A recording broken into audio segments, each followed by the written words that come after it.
How you doing? It's Kevtech here bringing another video on information technology. I hope you're having a good day. Happy Saturday, and today we're doing Comptia training exam. So we basically would do is we go over the exam for Comptia. Sorry, I'm a little late. I had to go get a glass of coffee, and I also had to get my I also had to get um, my AC on because it's too damn hot today for me. So sorry about that, guys. I was running a little late. I hope you guys are having a good day. My hair's a little messed up. I need to get a haircut so bad. Like it's not even funny right now. It's totally fun. We're gonna go over some exam questions. So definitely stick around. We're gonna go over some exam questions. We're gonna go over a bunch of different things as always. I appreciate you guys for joining in with me and doing these trainings, doing these studies and stuff like that. I had to get my cup of coffee because if I don't have my coffee, I can't really do anything. I can't function as a person. So anyway, just bear with me as I wait for everyone to join this live chat.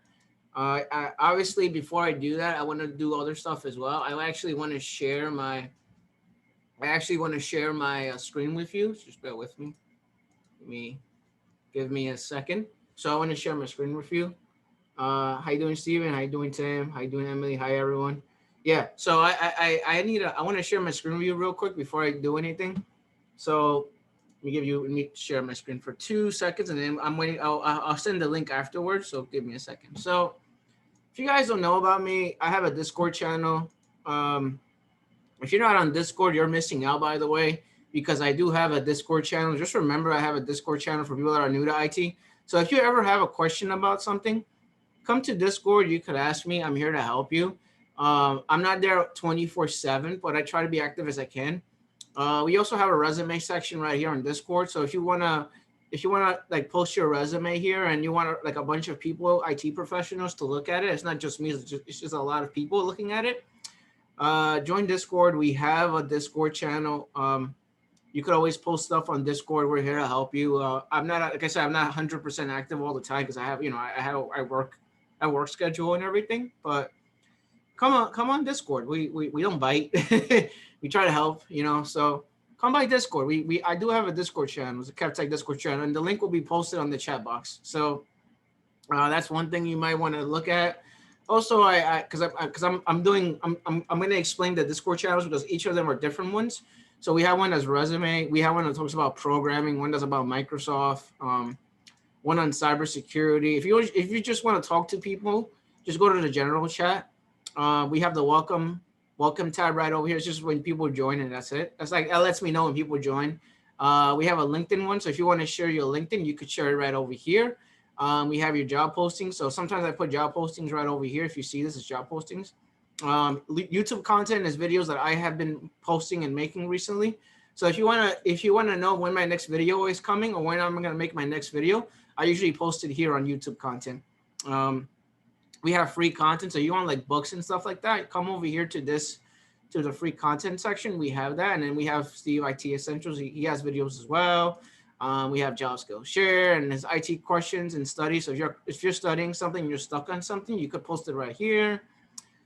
This is upcoming live session, which is the one I posted. Today's a video of me today, and I said it's going to be live at 2 p.m. This is a special channel. It's called One-on-One Training. It's closed right now, but basically one-on-one training is I basically grab a bunch of people from Discord, and I do one-on-one training with you. And basically, I go over your resume. I go over your LinkedIn profile, and I go over your just you in general. I go over how you're doing with your interviews, how you're doing as a person, how you're doing with all of the stuff you do on YouTube, or stuff that you're going over, maybe things you have questions about. So I do one-on-one training with someone. It's like a mentorship. It's off right now. I had this on like 2 weeks ago. You probably missed it. You probably didn't miss it, but I do one-on-one with people sometimes. So I'll let you know when this is open again, but I do one-on-one with people, and I help them get into IT and stuff like that. And this is WP, and then we have our success stories right here. So if you feel like you're struggling with IT, let me put this over here. If you feel like you're struggling with IT and you feel like you're not motivated and you're losing motivation to get a job in IT, come to this section right here. These are all the people that got a job in IT. That's why I call it success stories, positive motivation. So go to this section right over here. I recommend doing that. This is like the motivational section. So these are people that have gotten a job in IT, and I keep posting stuff here every day. So this guy got a job like 10 hours ago. This person got a job 2 minutes ago, yesterday. This person got a job a few days ago, yesterday. This person got a job literally yesterday. So this is a success story. This is motivation for new IT people. People are trying to get a help desk job or IT support job. Come over here, get some motivation, and hopefully this motivates you as an individual to get a job in IT. So hopefully this helps you out. We have a lot of stuff here. This is free, by the way. Oh, this is free. All you gotta do is just join Discord. So put this aside. I just wanted to share that with you guys because you guys are probably asking me about it. So I wanted to share that with you guys. So we have a lot of stuff on Discord. Absolutely free. I don't promote hate or anything like that. I promote self-study. I promote confidence. I promote motivation. I promote like learn on your own. I promote a lot of different things. But for the most part, I try to help people get into IT. So like, obviously, I'm not 100% here all the time. But when you have a question or something, drop me a note on Discord, and I'll try to get back to you. So let me know. I'm just waiting for more people to join. Just bear with me. I wanted to explain my Discord channel because a lot of people are lost on my Discord channel and they do not know what it is or what each section does. So I have to explain it because this is my Discord channel and a lot of people don't know what I'm doing. I also want to explain another Discord channel that I'm part of, which is Job Skills Share. So let me bring back my screen. So Job Skills Share has its own Discord channel too. Same thing. We work together. There's a resume section right here. I go over resumes and stuff like that. So check out his channel as well. I'm also part of IT Career Questions, which a lot of people know who he is. I hope you know who he is. I'm part of Network Chuck as well. And I'm part of IT Guys as well. So I'm on a lot of different Discords, by the way, because there's more than one community. So we're like some communities, like they overlap each other. So we overlap each other and we try to help each other in IT. So like if I don't know something about networking, I send them to Network Chuck, or I ask someone in the Network Chuck server. If someone asking about like certain IT interview questions and stuff like that, I might send them to one of my videos. If someone's asking about certain things like how to make a lab and stuff, I might send them to my videos or Donish's videos, Job Skill Share, or IT Career Questions' videos. So we go back and forth. We try to collaborate with each other. This is not a community of fighting with each other. This is a community of helping each other and helping a bunch of people try to get into IT, because right now there's a lot of people trying to get a job in IT. So that's the reason why I'm going over Discord right now. And then we're gonna do studying. So just give me 2 seconds, okay? So I just wanted to share that real quick with you guys because I'm on different Discords, okay? Bear with me. Just bear with me. Stop sharing, okay? Just give me a second. All right.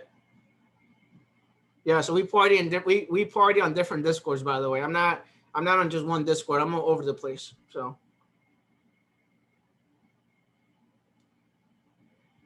yeah, so there's a community where everyone collabs with each other.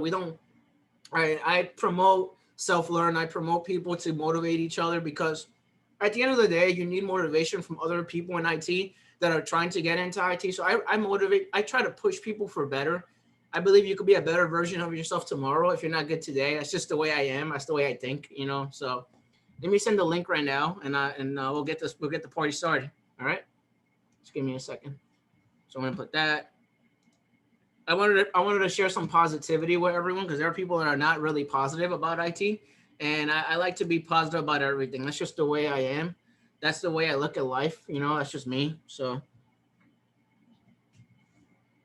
we try to motivate each other. We try to keep it positive. I don't want to promote anything negative. That's just the way I stick with positive people, and I like being around positive people. That's the way I am. That's the way I am as a person. So if you could aspire to motivate someone, that's really good. So that's the way I look at things. Hey, Steve. What's up, Kev? How are you? Good, man. What's up, man? I feel like it's been like forever since I got live. Yeah, I was gonna say. How was your week off before? Very busy. Yeah, that's good. Very busy. So I did the one-on-one training with people. Very busy. Oh yeah. Yeah, we did on my Discord channel. There's a section called one-on-one. So we did one-on-one training. That one-on-one training, I got to meet different people with different stories of how they're trying to get into IT. Right. I met someone that he has no certifications. I met someone that has a degree. I met someone that already has a job in IT, but they want to know what they should be doing next if they're trying to go to their next job. Different people and different backgrounds. Someone I helped them, and I managed to make them I managed to help them double their salary. Oh, really? Yeah. They were asking me about career questions and stuff like that, like what I should be doing next. They're trying to get to like a level 2 position. So we went over his resume. I told him what he should be doing, and I told him how to negotiate his salary and stuff like that. I mean, it was free. Like the one-on-one stuff was free. I had to close it down because I need a life of my own. I need to go on vacation. So I had to shut it down a little bit. Like, So yeah. yeah. So how was your work week? It was okay. I did a lot of I'm doing a lot of like cleaning up things, trying to get all the printers like situated there. Like I changed a lot of host names. A lot of things were like really kind of wrong. I kind of went in there. I did the printers this week.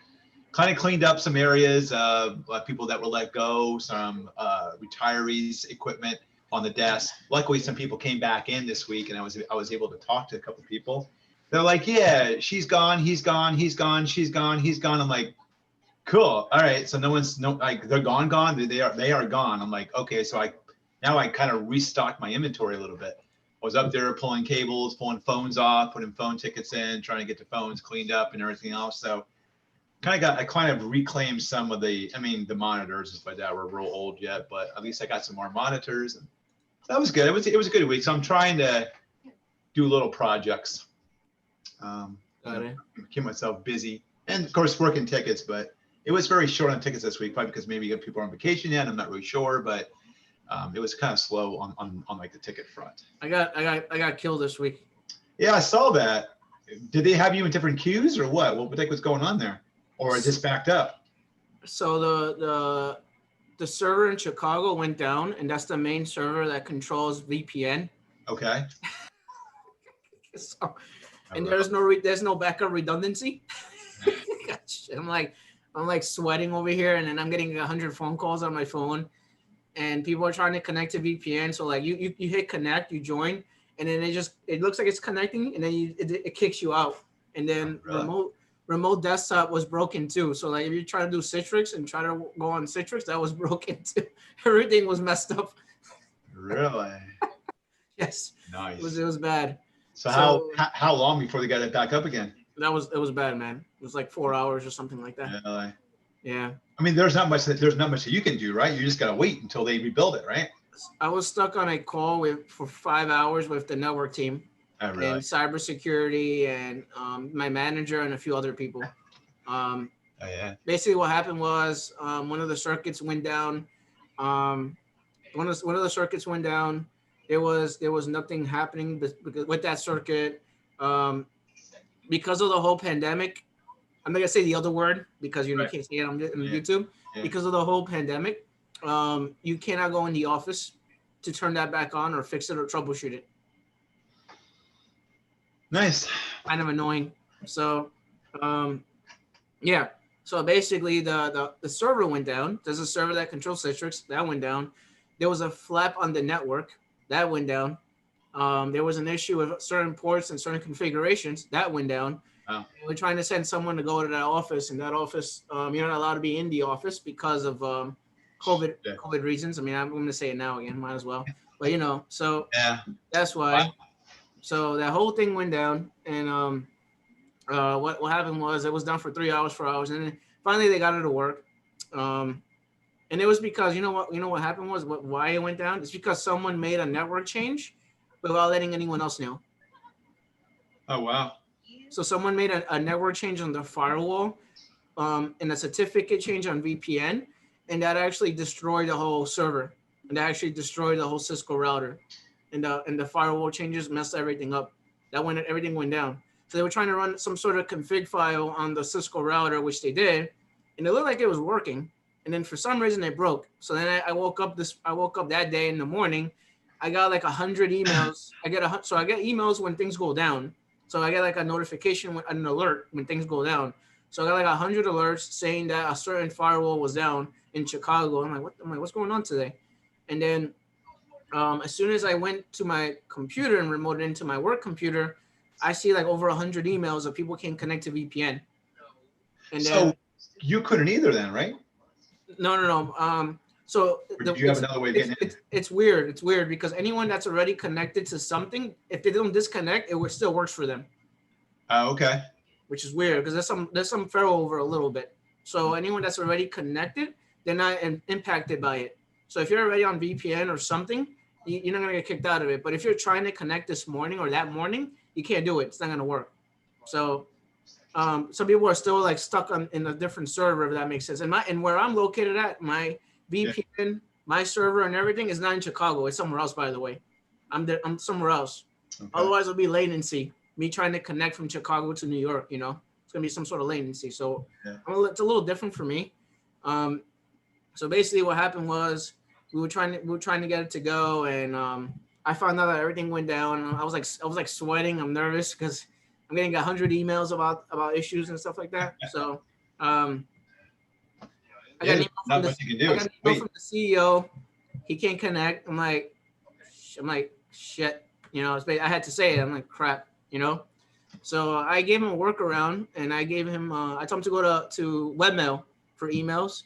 Okay. That still works. So like go to webmail. Anything on your computer, it should still work, but just go to webmail. And then if you're trying to access your shared drives, try Citrix, and that actually worked. Well, you can't do anything else on Citrix. So we use the shared drives on Citrix. He used webmail, and certain things wouldn't work, but he got some of it to work, and then he was able to do his deals and stuff like that. Because people have these like crazy 2 million, 4 million deals that they're trying to close and they can't close it because VPN is not working. So I had to manually call people and tell them that, you got to do this and that and this and that in order for it to work. And then finally, the manager sent an email to everyone to tell everyone what the workaround is to do something different instead of VPN, which they did. And then everyone got that email, and then we were good after that. But it was really bad. Are they going to build any kind of failover now since this happened? Like they know now the issue. Are they going to do something different to make it, in case this thing does go down again, they have a backup plan? Yeah, we did that. So yeah, we fixed all that already. We fixed the server. We fixed the Cisco router and the VPN and the certificates. We reverted it back because whoever did the update messed it up. I found out who it was, by the way. I'm not gonna say who it was, but I found out who it was, and with the company. I had to go talk to that person. But anyway, yeah. So that we find out who it was, and then we moved certain things to different servers and different locations. So it's not gonna happen anymore. It's not gonna happen again.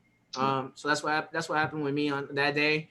I closed 115 tickets in one day. Just me. Copy and paste a resolution in there. No. Oh.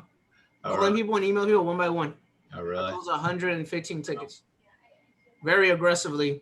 My coworker looked at it, and my coworker looked at me. He's like, Kevin, I was on the phone for 20 minutes. Did you just close 115 tickets? I'm like, yes. Like, what? It's kind of crazy. Mm-hmm.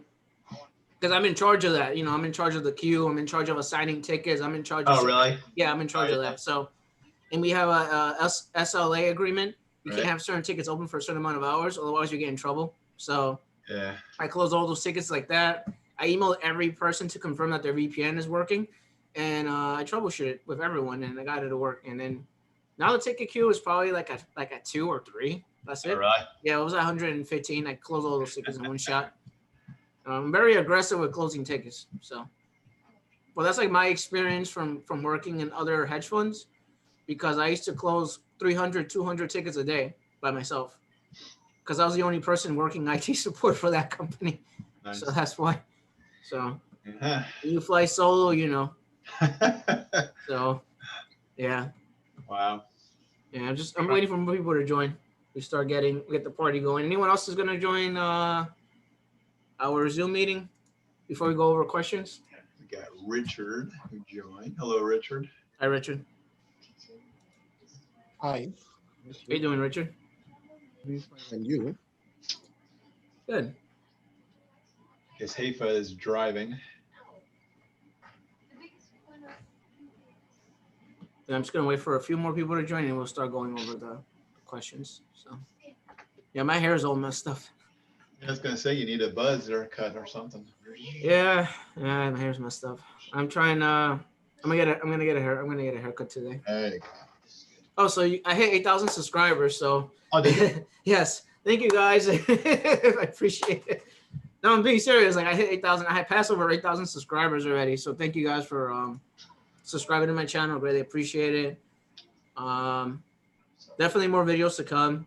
Obviously, I'm not gonna stop making these live training videos. You know, we'll go over Network Plus at some point and Security Plus at some point and a few other things at some point. So thank you guys for following me. Thank you guys for watching my videos. 8,000 subscribers. I love you guys. Thank you. Appreciate it. And I appreciate all the support from other YouTubers, by the way. It's not just me, you know, like I get comments from other people that have their own YouTube channels, by the way, not just me, like Job Skill Share, IT career questions. Actually, Steve too. Steve tells me stuff too sometimes. And a few other YouTubers. So that I don't even know existed. Like there was another YouTuber that I didn't even know existed. He does Linux stuff. So I might do a collaboration with him. He does all Linux stuff. So I want to talk to him.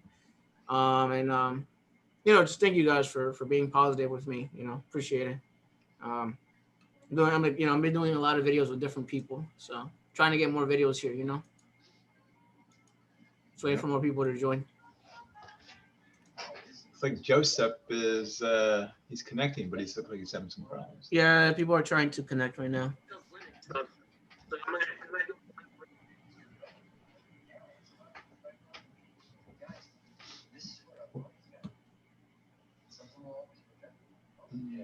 The link is up there, Haifa. I just put it. Put it again.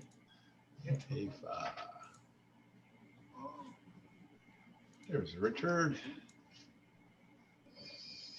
Richard's wearing a nice shirt today. Look at that. Richard Richard looking fresh. Look at that. Thank you. We have Vitas here, and you have a sweatshirt on. This guy looks like he's ready for a job interview.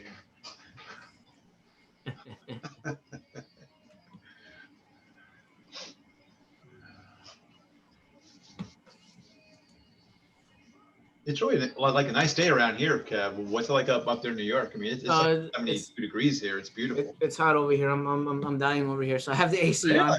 Yeah. Seriously, it's like beautiful in Pennsylvania here. It's hot. It's hot for me. Gorgeous. It's hot over here. It's kind of crazy. There she is. She's driving. Are you kidding me, Haifa? Are you driving and on the darn video? Yeah. Welcome, Richard. Welcome, Jose. How you doing? Guys?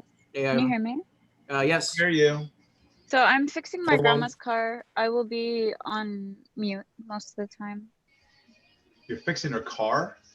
Yeah, whatever. So I'll be around. Okay. Now she's a freaking car mechanic. What the heck? When you work IT, that you do things that are not IT related. No, that does happen. I didn't know she had that skill in her. Yeah. So. Like, Mrs. Do It All. All right. Have you heard of Jack of all trades, master of none? That's me. Yes. More people are joining right now. Let's see, Matt. I'll make you co-host, Steven. Okay. Thanks. Everyone should join the Discord because that's where the party's at. That's where the party's at, and you find out if you do that. John is here. Hi, John. How you doing? Hey, doing good, Kev. Nice to see you on Zoom. I've never seen you before. I've never seen Jose either. Last meeting, but I was using a different laptop. Got it. Yeah. How are you? How's your week? How's your weekend? Well, I'm taking my 8+ on the 15th, so yeah? pretty fun. But this is part 2, you know. So that's gonna be. So this would be good training for you then. Oh yeah, you know, I mean it's a lot of reading and stuff, but it's good to test with other people, you know. See, sorry guys, but someone has playback. Can they mute the YouTube if they're on Discord? Oh yeah, hold on. There we go. Yeah, there we go. I had it on the back. It's all right. Yeah, so yeah, it's good to study with other people. Some people are not good at studying by themselves, so it's good to study with other. It does help. So. Oh yeah. So. I mean, it's kind of mind numbing, really, like to take practice tests, and then like because a lot of it is just if you know it, you know it, and then you apply what you learn to the solution at hand. For example, Ntfs permissions, right? I had to like make a little chart to memorize. Like if you move within the same partition, it maintains the permissions. But if you move it to a different partition or copy it into another partition, it will change its permissions to the destination folder. Or things like that. Yeah, there's a difference between move and copy, and there's a difference Yeah, no, I between mean like move and copy. Yeah, that's what I memorize internally. Because I was struggling with that one. Then there's a difference between like special permissions, like when you do NTFS, like you can give someone permission to one specific object inside the folder versus giving them permission for the whole folder if you're doing like that's what you'd be doing if you're doing help desk or IT support. You'll be doing shared drive permissioning and stuff like that. Because some people do not like compliance. I don't know if you know this, but compliance, they actually have access to check all those shared drives, and they would not want people to have access to the whole folder, only a specific thing. Oh yeah, user groups, right? Yeah, you shouldn't be giving someone access to everything because that's not the way you do it. That's not the right way to do it because then they could just delete and do whatever they want on that folder. So so that's why we focus on like shared drive permissioning, if that makes sense. So. Oh, by the way, I was watching one of your labs. I haven't installed Windows Server yet. Do you know how much space I should anticipate? How much space do you have? I got to partition it, but I think I have like 300. I have Linux. I have elementary OS on a different partition. So 300 is more than enough. That's a lot. It's great. Yeah, that's more than enough. You can make Windows Server just for testing purposes about 50, 60 gigs or something like that, and you'll be fine. As long as you make it like dynamic, where the actual hard drive, just make it so it uses it as it needs it. Oh, okay. You'll be fine. And you can always add to it. You don't even have to do that. Like I have a video on how to install Server 2016 in Windows 10 on Azure. I have a video on that. So you don't even need resources for that. You just need to have a web browser for that. I don't know if you know that. I have a YouTube video on that. So like if you don't want to spend money on computer hardware, like add more memory, add more space on your computer, you could literally do it for free on Microsoft Azure, and it's good for 30 days. And you can do that for free. You have to get a subscription for Azure, right? Yeah, it's free though. It's free. Yeah, it's free. Like take advantage of it. You can do it on the web browser. You don't have to you don't need a physical computer for that. So you could do it on Azure. And then the alternative for that is you do it on AWS. AWS is free as well. So you can do it on AWS. I have a video on that as well. So I get it. So you're treating your device like a thin client to do lab work. Yes. I have a video on how to do it on AWS, and I have a video on how to do it on Azure. So you can do it on either one. If you don't have the hardware resources for it, and you're struggling to practice or get experience, you could do it on AWS or Azure, and it's free. All right, that sounds pretty cool. So I recommend doing that for anyone because I know people are watching on YouTube. So I recommend people that are new to IT and they don't have the hardware capability of doing it, you could always do it on Azure or AWS for free. All you need is a web browser for that, your Chrome or IE or Edge, and you're good to go after that. So for anyone watching. Okay, we got a lot of people here. Let me share my screen. I wanted to like welcome. I see so many new names. I wanted to welcome everyone. I'm sure that you did, Kevin, but I had to step away for a minute, so I didn't hear the whole beginning of the live stream. But yeah, welcome everyone. You driving and talking and working your phone. Jack of all trades, master of none. Helen, yeah.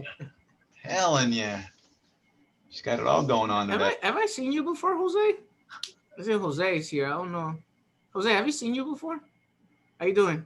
No, I don't think so. I think this is the first time that I actually go through Zoom to you guys. I just have seen a couple videos, but through YouTube. Got it.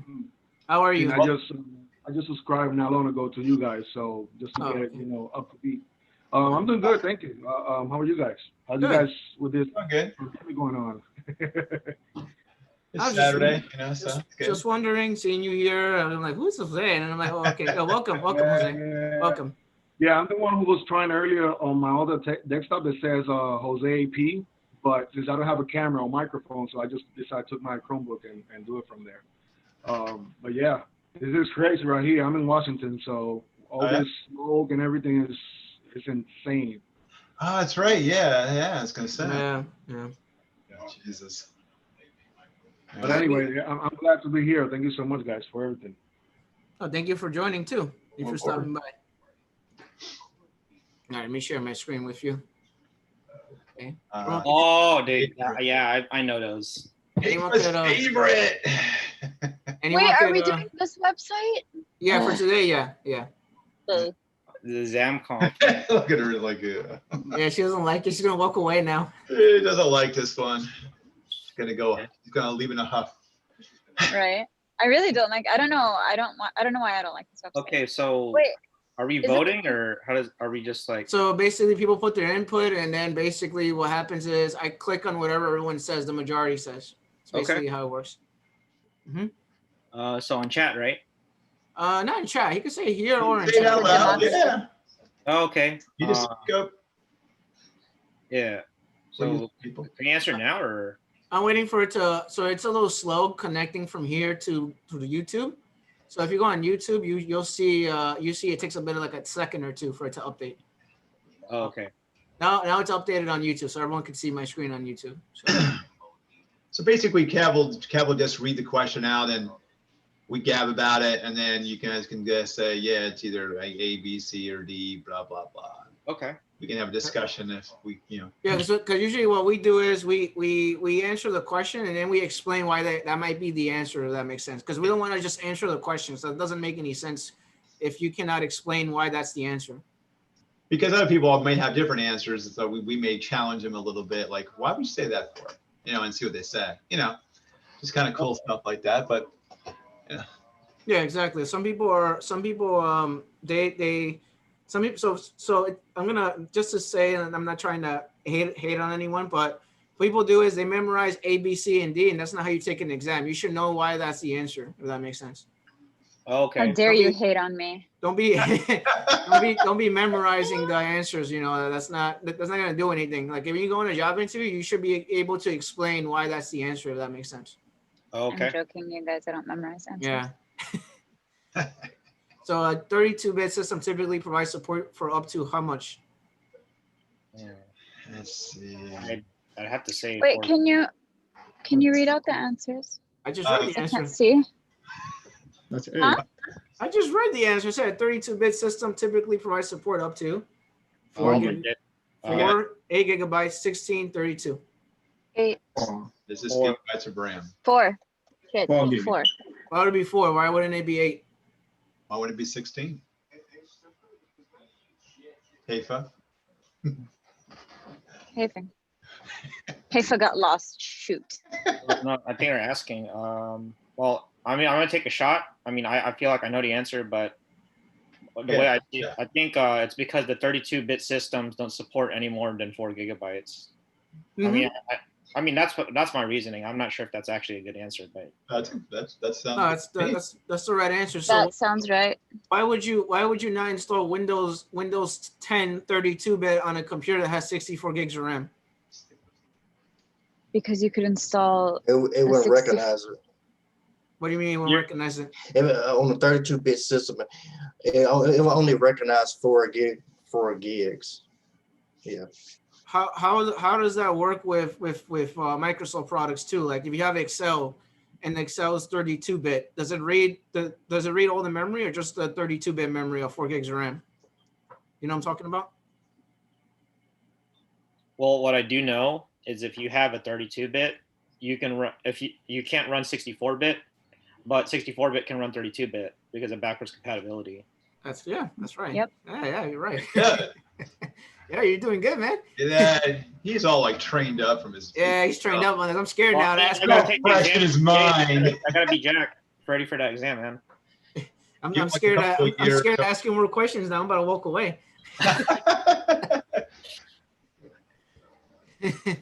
All right, wait for the next question. I'm just waiting for it to update on YouTube. By the way, it's not because I wanted to catch up on YouTube. It's a little slow on YouTube, and I don't want it to we'll be talking and they're like, what is he talking about? So. Hey, Kev, if you want me to read any questions out, we'll take turns or something like that to save your break. Yep. You can read this one. Read this one. Just let me know when I should. Read Go ahead. slowly. You go ahead. Okay, Mom. All right. What is the theoretical limit of addressable RAM for a 64-bit CPU? 8 gigs, 16 gigs, 32 gigs, 64 gigs, none of the above. Was that slow enough, Aoife? That's good. Yeah, could you what's the word before 64 gig of RAM? Just what is the word before? I'm sorry, 64-bit. What? Oh, CPU. Yeah. Before that, what was the word? There was a word. Theoretical limit of addressable RAM.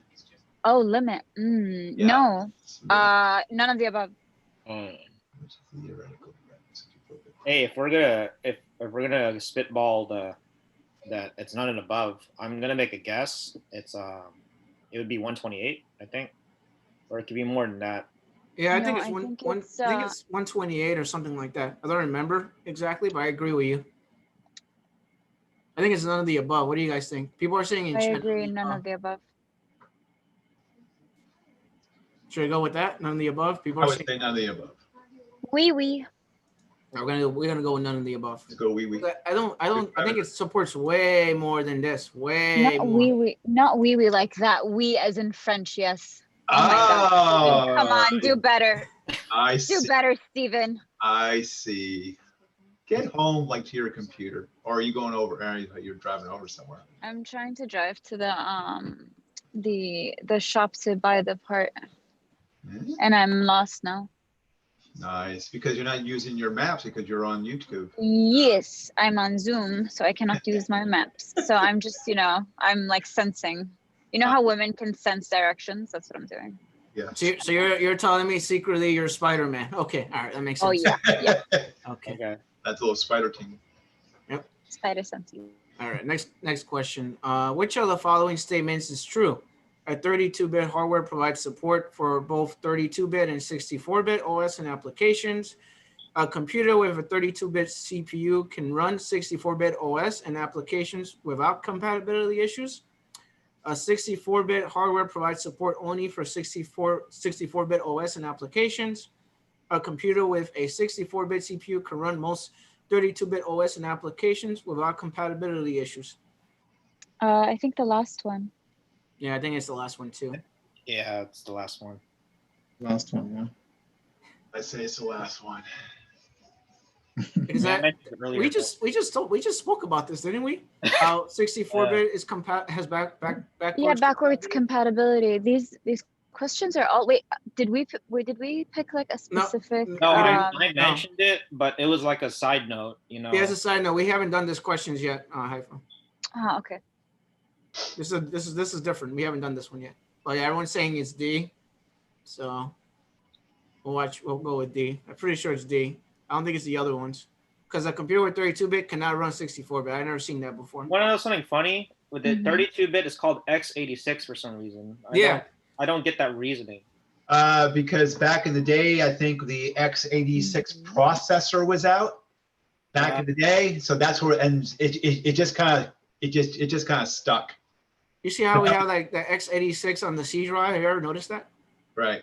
Oh, okay. Yeah, because that's for 32-bit applications. But if you go back in the processor history, there was an x86, or was it 380 or something, 386 or something, that processor back then or something like that, and that's where it stuck. So it's from back in the old days, probably back before you were even born. Back in the old days, when they first had back when dinosaurs were back when Steven had hair. Right, that's when I had hair. Yes, Like, even older than dinosaurs. You know, hey, if I just drive.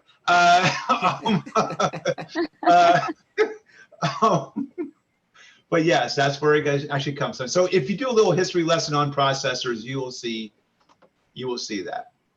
That's where it actually comes from. Yeah, it's back in the days where where Steven had a lot of hair and he was a rock star player and a guitar player. But Steven's shaking. Are we ready for the next question? I can read this one. Yeah, you can read this one. Yeah. All right.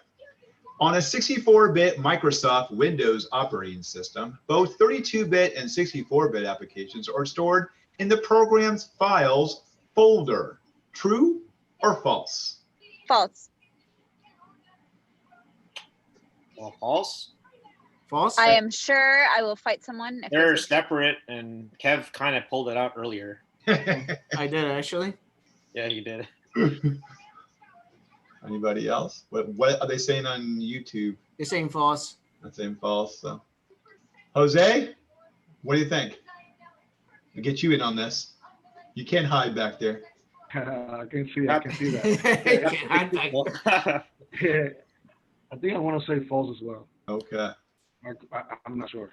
You're not sure? Why? Not Why? Why aren't you sure? Yeah, why aren't you sure?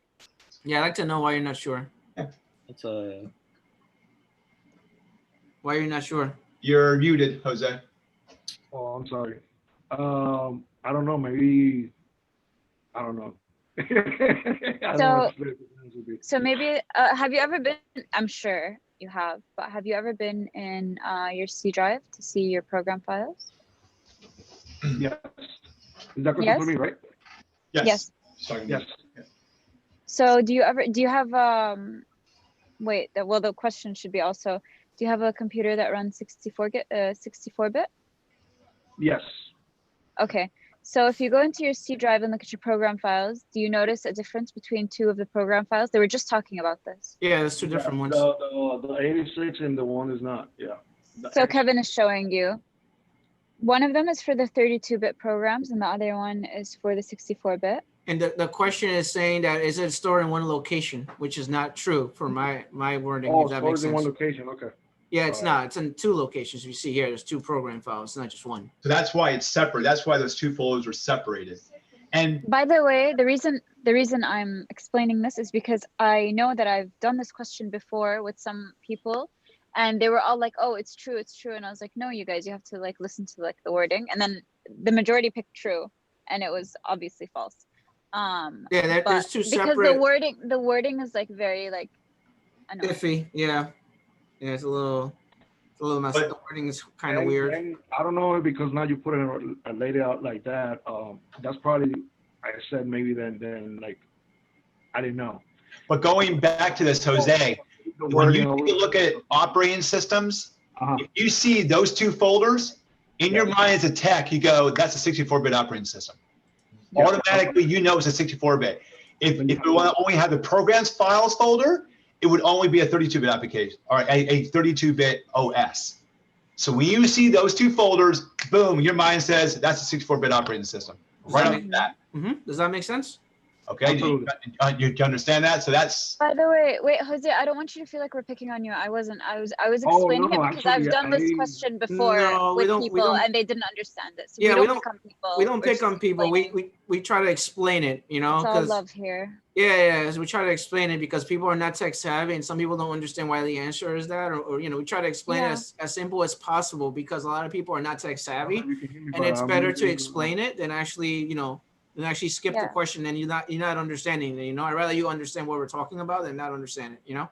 because I do appreciate that. Because too, Jose, you have to remember, like when you load up like an application, let's say if it's Google like Chrome maybe is not a 64-bit application. It's actually 32-bit, and you'll find it So in that surprising. programs files x30 x86 folder. That is where Microsoft. That is where it goes to. That's why for that backwards compatibility, a lot of applications are only written in like 32-bit. So for backwards compatibility, that's why Microsoft still has those folders separated yet. One day it might go away. I doubt it because people don't want to upgrade their applications. So Microsoft still has to dump them somewhere. But that is where that's why you see that. A lot of companies are still using 32-bit for some applications or programs that they lot. run for the company.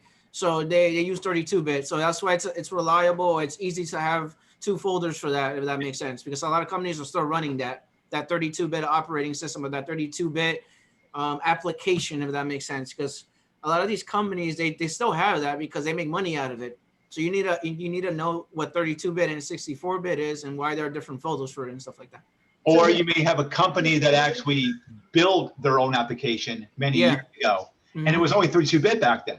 So, you know, to keep the businesses happy, that's why Microsoft So it separates. has two folders. Yep. Yes. So the two folders, one is significant for 32-bit and the other is for 64-bit? That is correct. Yes. The 1 times 86, is that the 64 one or? That's the 32-bit. 32-bit one. Oh, The okay. files is for 64-bit. Got Yeah, it. you gotta keep in mind that some companies still run 32-bit applications to make money, because a lot of these companies don't like to upgrade. In other words, they're cheap. They're cheap. They Yeah, they don't broke. like to- Why change it? yeah, exactly. Anyways, go to the next question. I'll read this question. But thank you, appreciate it. No worries. You have any questions or concerns on why that's the answer, or if you need help with anything, let me know, and we'll talk about it. So Because like also you have to remember there's so many other people in the chat that sometimes they're shy to ask. So like you asking would help other people also. yeah, If exactly. maybe someone else doesn't get it either. Yeah, I don't get a lot of things. So yeah, it's like it's all love. Yeah, Mhm. you get it. It's all love here, man. We don't hate anyone. It's all love I here. can see that. I can see that. That's why I started subscribing to your channel. I really like how you guys do things. Okay. Cool. All right, let me go to the next question. Examples of workstation operating systems include select 3 answers: iOS, Microsoft Windows, Chrome OS, Apple Macintosh OS, and Linux. So now this is a workstation, not a server. So you have a workstation operating system. Can you read it again? I wasn't paying attention. Example of workstation operating systems include select 3 answers: iOS, Microsoft Windows, Chrome OS, Apple Macintosh OS, and Linux. Anything except for Chrome OS and crap, I can't see. So it says select 3. iOS, Examples of So- workstation operation systems.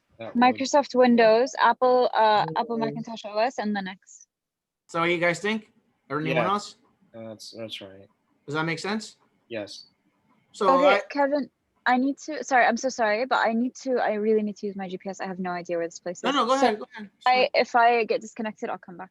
No, that's fine. That's fine. I'd rather you not drive and be on the Zoom meeting because it's kind of dangerous for you because you're driving. So, just be careful. So for anyone that's new to IT or doesn't know what iOS is an operating system for your iPhone. So it wouldn't be that answer. This is saying workstation. So iOS is your mobile phone. Chrome OS is another operating system, but it's not really commonly used it's used for school systems. So if you work for the Department of Education, you will see Chrome OS there, but it says workstation. So I believe it's Apple Macintosh, Linux, and Microsoft Windows. That's just me. That's what I think it is. Does that make sense? Yeah. Would that be because Isn't Yeah, that's perfect. Isn't Chrome OS a spinoff of Linux? Yeah, Chrome OS is it's commonly used in the Department of Education. So if you work for a school or if you work for the Department of Education, they have Chromebooks. So I don't know if you guys have ever seen Chromebooks. So Chromebooks have their own. There's a Chromebook. So Chromebooks have laptops with Chrome installed on it. I don't know if you've seen that before. Yeah, I had one, but it just wasn't as flexible, as a Windows computer. Yeah. So if you'll see Chrome OS in the school environment. I think Kevin Diaz is here now. I was gonna say that's a I good just saw Kevin into Kevin. Kevin is here right now, so he knows what I'm Kevin's- talking about. Oh. Yeah. Kevin, So open up that microphone. Come on now. What's the question? Kevin, you see this? You see the screen? It says workstation operating system include Microsoft Windows, Apple Macintosh, Linux, and I said it wouldn't be Chrome OS. Yeah, I agree with what's selected right now. What about what Kev said about the Chrome school, OS the in school and- the school? The problem with Chrome OS, I think it's like because it's not like a full operating system. Like it's not. How to explain it? It only has the App Store. Yeah, it's like Google it's Play just like Store. Google Chrome. Like it's basically just an advanced Google Chrome. Yeah. Yeah, it only has like the Google Play Store, so you can't really do much with it. So it's kind of hard to unless you work for a company that has like Active Directory with Chrome OS. You could see that. You'll see that in the school environment, by the way. So you run a function key. I think Kevin might know what I'm talking about. You run a function key, and you could join or you could enroll Chrome OS to a domain. I've never ever seen that before. I have it enrolled to our G Suite domain, and then we can. I never Exactly. thought about schools using Chrome OS with Active Directory. Yeah, they do that. So if you work for a school really? system, that's the only time you'll see it, or another department that is trying to use that uses the whole G Suite as their main operating system, if that makes sense. Okay. Yeah, that's my experience because I worked for the Department of Education and I had to enroll Chrome OS on a G Suite Active Directory or something like that, if that makes Oh, sense. really? Yes. Oh wow. Interesting. Yeah. Do you want me to read this one for you? You go ahead. Yeah. All right.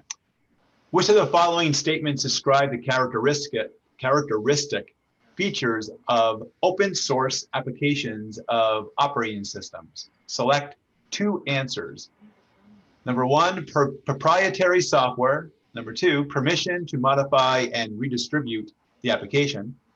3, free access to the application code. 4, permission to use the application only under certain conditions. And 5, lack of free access to the application code. You select 2.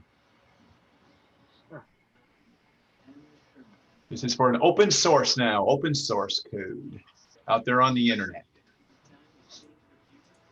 We got an A and a B here in the A and chat. B. I'll go for the second and third option. Which of the following statement describes the characteristics features of an open source application and OS?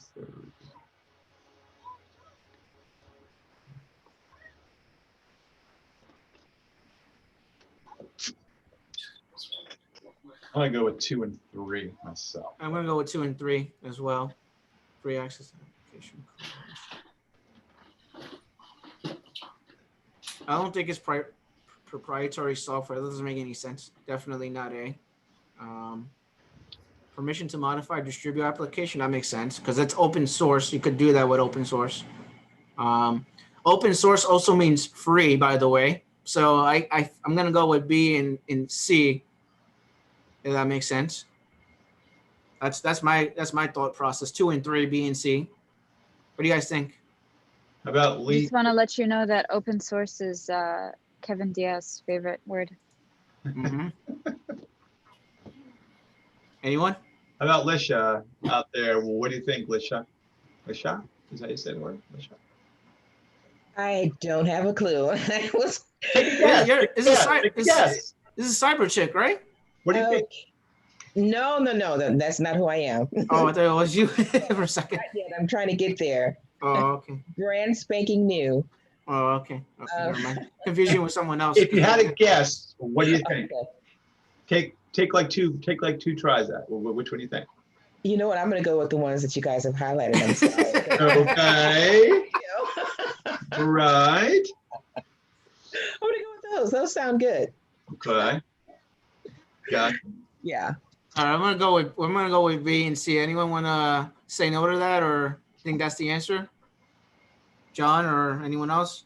Kevin? I know I'm pretty good with those answers. What was that? I'm pretty good with those answers because proprietary is like saying I own the software and you can't use it because I have the patent to it. So. Yeah. That makes sense. And then permission to use application only under certain conditions. That would be like, again, owning something, or you would have access to stuff.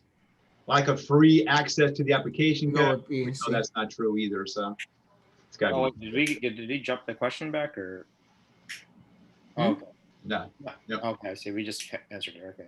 Yeah, we picked those answers. See what happens at the end of the exam. Go to the next question. And I don't think it's the next. Oh, sorry. Next question. My bad. Catch up. Yeah, I'm waiting for it to catch up. Okay. All right. Now it's there. You want me to read it, Steven, or? I'll read this one too. Okay. Which of the following are not examples of proprietary software? Select 2 answers.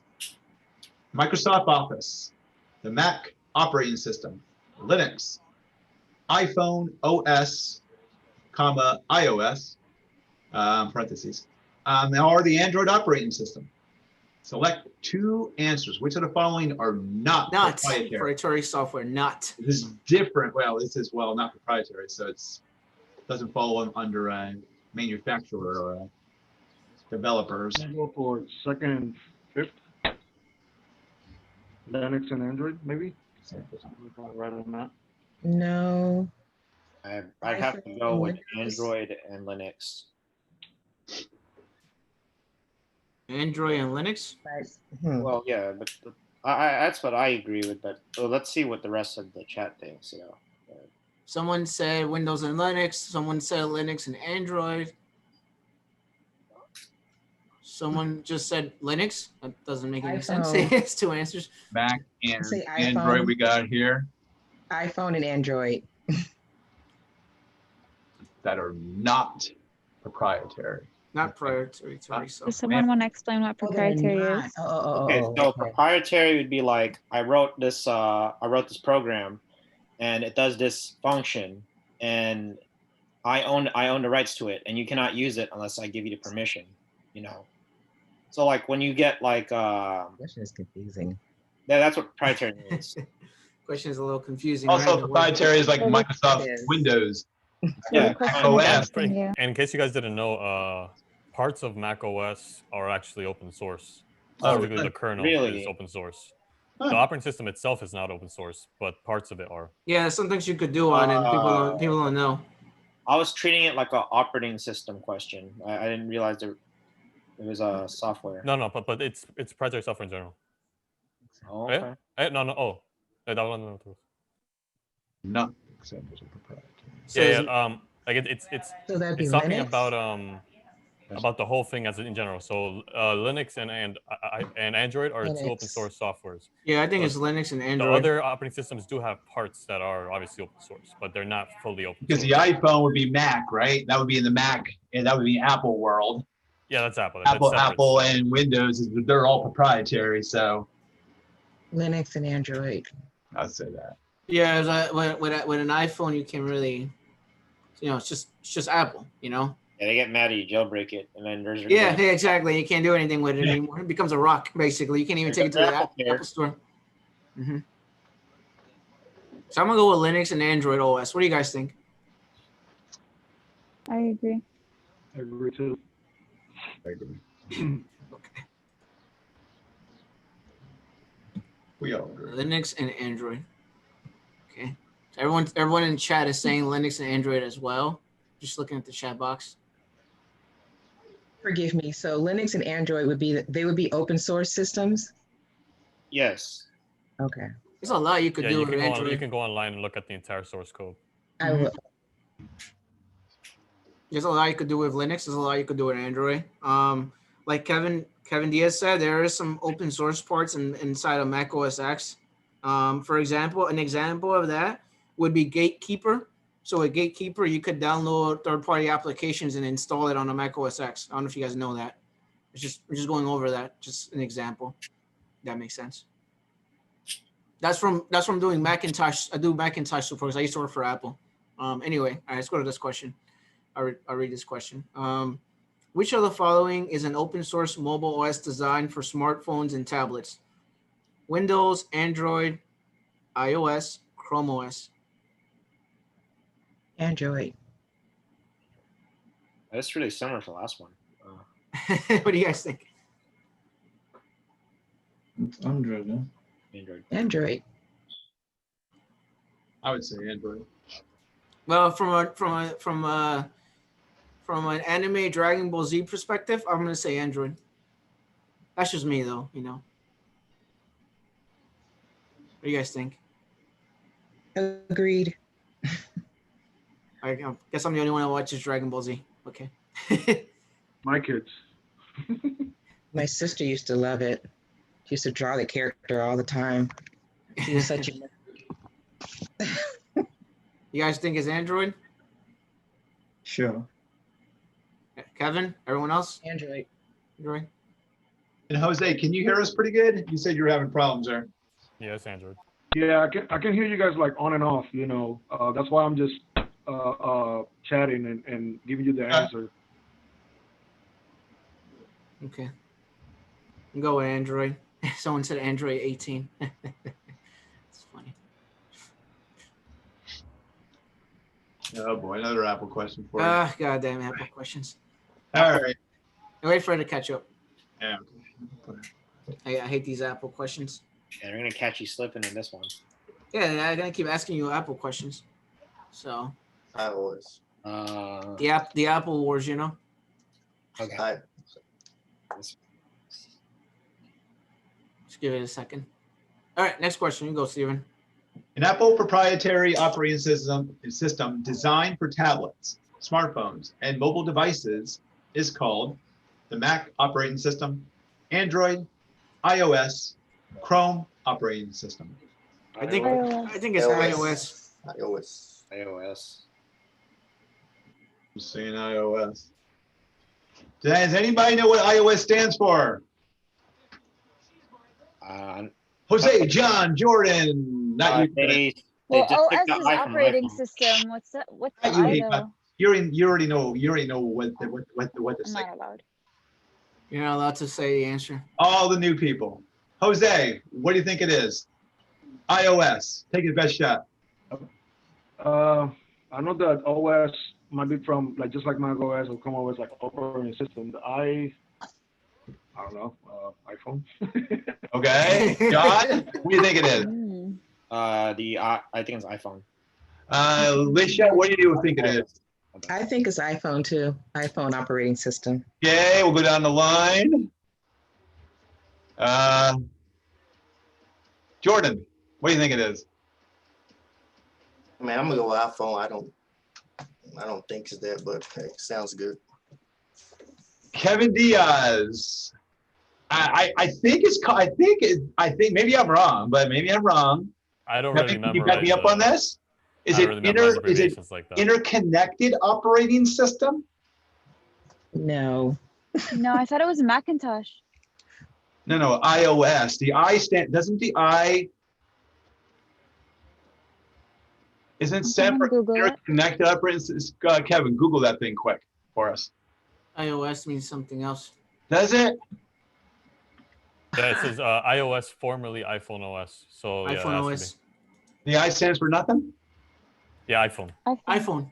So they just took the Because I. it used to be called iPhone OS, so then they renamed it to iOS. That's What does the Cisco switches and the routers use? They use the iOS operating system, right? And that one's Yeah. interconnected operating system, right? That it's also called iOS for whatever reason. That's Internetwork operating system. Internetwork operating system. Okay. Yeah. Cisco Okay. has an iOS version. What? No, it's called iOS, but it's not actually the Apple iOS. It's different. Yeah, it's their own version that they made up for. It's just the same name. Yeah, but I think they use a I don't know capital why, I. but Do they use a capital I on theirs? yeah, it's all capitals. It's all capitals, I think. This one's lowercase, so Avoid the lawyers. Yeah. I guess. I think so. So we are all in agreement that it's iOS. Sure, iPhone operating system. See, Sure. I knew it all along. Correct. Sure. Yeah, so iOS it is then. This Mac stuff's killing us. Okay. Yeah, I'm waiting for it to catch up on YouTube. Just bear with me. It's a little slow on YouTube. It takes a little bit of seconds. 30 seconds. Yeah, I don't know why it's slow, but it's okay. Well, I thought that you guys There's were a delay for safety for. It's a delay. Compare this week and fix it. It's a delay for security reasons and safety reasons. It's an option that you can remove, but I haven't figured out how to remove it yet. Yeah, maybe you should YouTube it. Okay, here we go. What is the name of a lightweight operating system designed by Google for small factor PCs, laptops, tablets, and mobile devices? iOS, Mac OS, Android, or Chrome OS? Chrome OS. What? Chrome OS. What? Chrome. You sure about that? What? Chrome. Why isn't that Look- Android? T, I am sure. Why isn't Look that at look at the entire question. It's Chrome iOS. Designed by Google. Google for small. Yeah, there's two operating systems designed by Google there. Working. Tablets and mobile. Can you read the question again? What is the name of the lightweight operating system designed by Google for small factor PCs, laptops, tablets, and mobile devices? Lightweight. iOS, Mac OS, Android, or Chrome OS? I'm pretty conflicted. This should Chrome OS. Damn I'll- it, Kevin Diaz. It says I'll stick tablets with- and mobile devices. Oh, mobile Wrong. devices. Yes. Can you Okay, install okay. Chrome Android, OS on Android. your? No, Yeah. You can, but like no. Yeah. So it's Think you're right. about that. It's Android. What's Android then? See, I knew it all along. Think about that. Come on, guys. Look at the question. It says mobile devices. Mobile. Mobile. Who read this And- question to begin with? Did you read it quickly? Hey, and you guys know you can install Android just as a regular operating system. It's because it's x86 and x64. There's versions for that, so you can just install like a regular operating system or in a VM and play with it. So Kevin, if mobile devices was not in there, it would be Chrome OS. Potentially.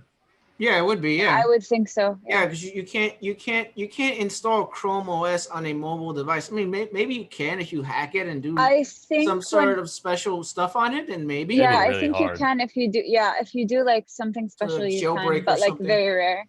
It wouldn't be practical, you know. Yeah, for Comptia, I don't think they would. Yeah, for Comptia, the way they word their questions are really annoying. I'm not a fan of it, but you know. So. That's just Question me. wording is why I got a 80 on my last operating system test because the questions were really dumb. The wording. I knew all the answers, but it was the wording of the questions. It was just really. The wording is just like it's kind of annoying because then it's tricky. It confuses you a little bit. So it's kind of annoying sometimes with these questions. But you know, it's one of those exams. It's one of those certs that you need to have, you know, on your resume. It does help. So, just saying, like the A+ does help people. Some people don't like it. I say you should have it. It does help. So, you know. All right, next question. Which of the following operating systems uses a web browser as the main user interface? Linux, Chrome OS, Microsoft Windows, or Mac operating system? Chrome. What do you guys think?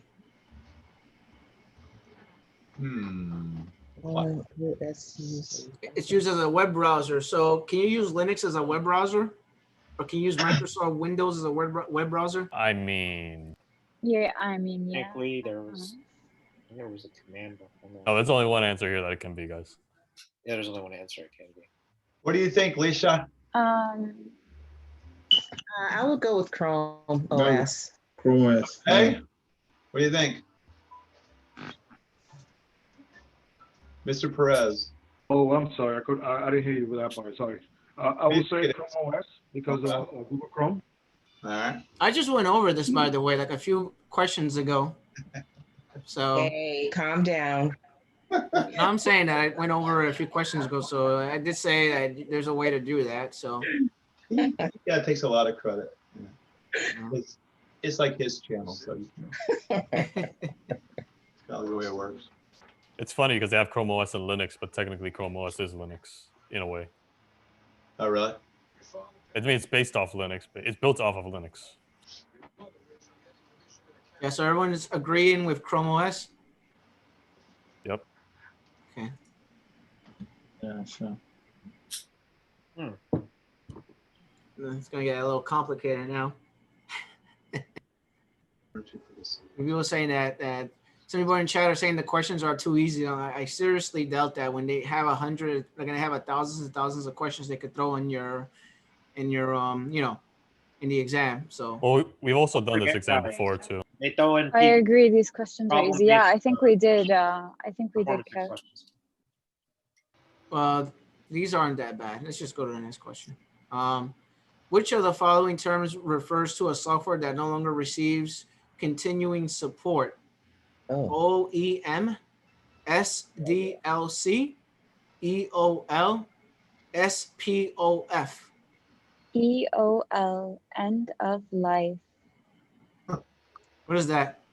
What does that mean, Haifa? Yeah, what does that mean? Now you're saying that. What does that mean? Means end of life. What does that mean? What does that mean? It means it's not like, خلاص, like.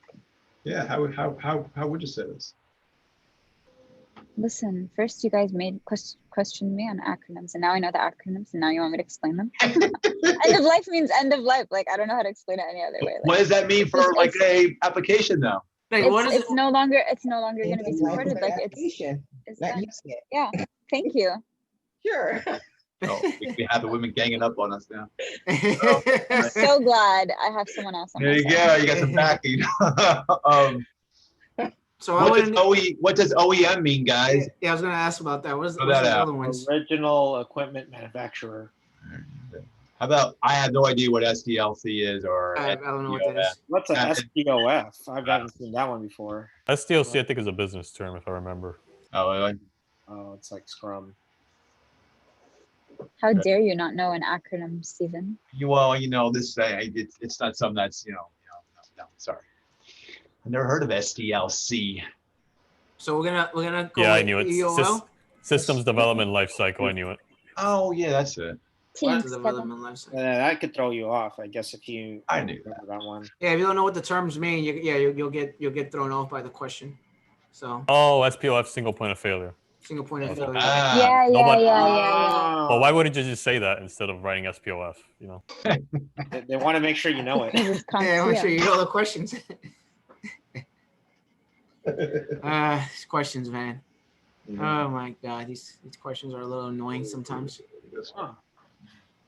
Are you actually supposed to memorize all of those acronyms? Hey, yeah. For the exam. If you work with yes. Stephen, then yes, you should. No, I mean like for the actual exam, you need to know point numbers and stuff like that. If you're taking the A+. You know what? Yes. The exam objectives for core 2 at the very end. Well, actually, they have like a list of acronyms. Yeah, if you go to the Comptia objectives, you need to know it. By the way, it's not like Hey, we're Kev. making this up. Mhm. Oh, and that's on core. Yeah, it's on core 2, I think, or core 1. Yep. Kevin, someone got disconnected from the Zoom and they need the link. Sorry, I can't do it right now, but could you post it on YouTube? I posted like 5 times already. Oh, jeez. I know, I don't know. Someone Well, just asked me to send it to them. With the acronyms, you just memorize them, take the test, and then you'll forget half of them either way. So you don't have to stress too much about them. But Thanks, okay, Kevin. coming back to the acronyms, why I stress this and why I think people should know this. I know, Kevin, you hate it. But Yes. I mean, to know the acronyms is kind of good, right? Because sometimes it explains what it does. And this field is so acronym heavy.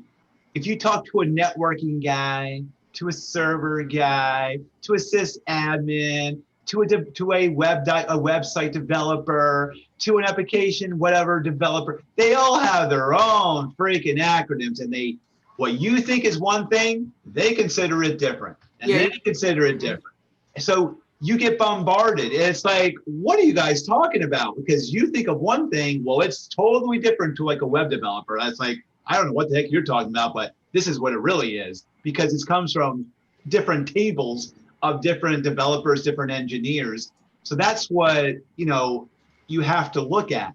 That's why you get to know the acronyms. Yeah, but you need to know it for the exam and for different people in IT, but not for people that are not tech savvy that are you working with. Like, for example, like you won't say to a user, I just fixed your layer 7 issue. You had an application issue. You won't say that to a user. That doesn't make any sense. You won't say that to the tech. Nobody will take you serious if you say that. Yeah. Yeah, you can't talk like that to a person. As you're learning these acronyms like DHCP, dynamic means change. Host, so host. Configuration, it does configuring, and it's a protocol. So you kind of like in your mind, then when you're learning the actual protocols of what they do, DNS, domain name system, so domain name system. You kind of like can put 2 and 2 together with your head, and then you always remember. That's why to know them, I think, is good. Because when I first started, I was bombarded with everything. I'm like, what does that mean? They're like, oh. I'm like, oh, is that what it means? That makes sense to me now. Yeah, it's good in IT, because when you get a job or you work IT, you understand what they're talking about. Exactly. So they talk about like, layer 2 just went down, or layer 3 just went down, or we're having issue with layer 7, or we're having issue with port 3389, the person can't remote in. You have to know some of these things. Because you memorize them, but like what I'm saying is like to memorize everything that's in that book. Yeah, you can't memorize like, everything. You can't do it. It's No, impossible. I think just focus on the ones that are heavily used. Yeah. Yeah, and then it like I tell people, like, you're not gonna know everything. No one knows everything. Starting off, So- you mentioned focus on ones that are heavily used. I mean, if you know which ones are heavily used. Yeah, like What I mean is like for the the test- most common ones. For the test, you'll learn all of them. But you're not going to be able to remember all of them. Yeah, you're not gonna remember. Yeah, exactly. 2 months after you take the test, you're going to forget most of them, unless Yeah, you're in a exactly. job. If you're in a job, that's different because then you're using them every day or Correct. whatever.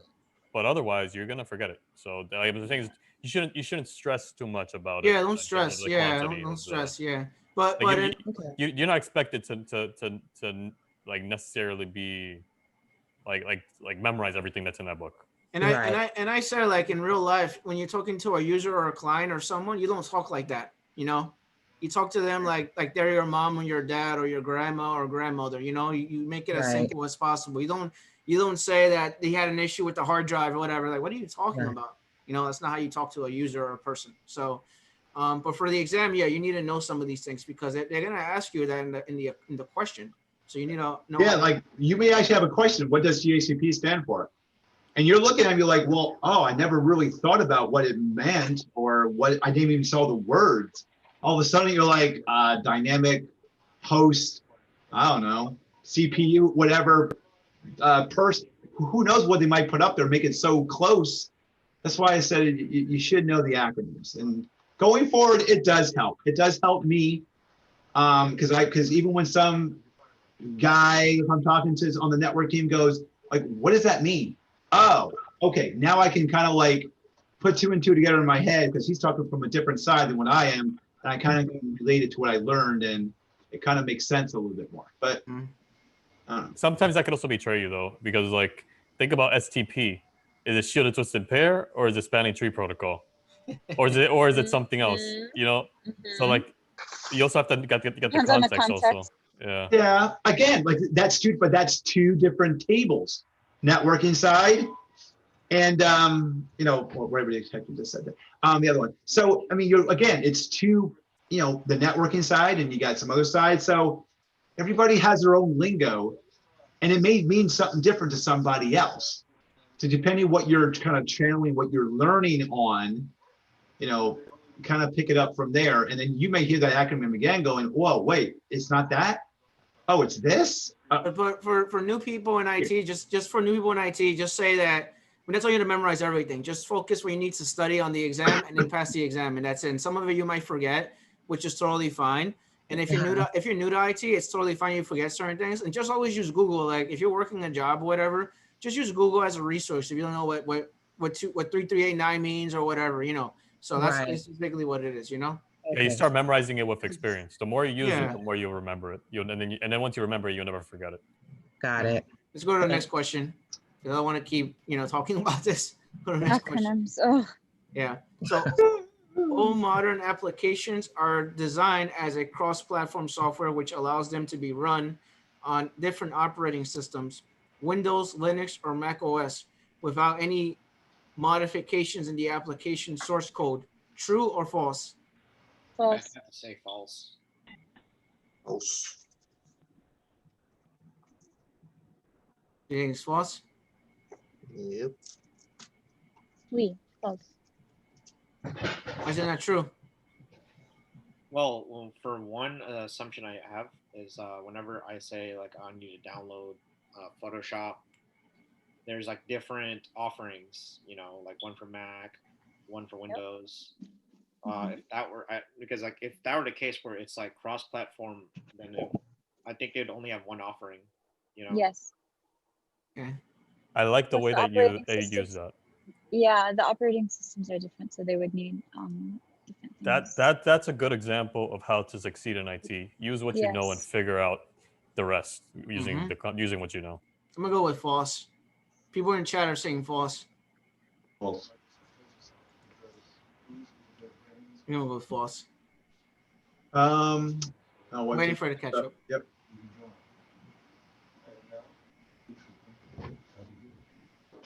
Now we want to go. Looking at the question.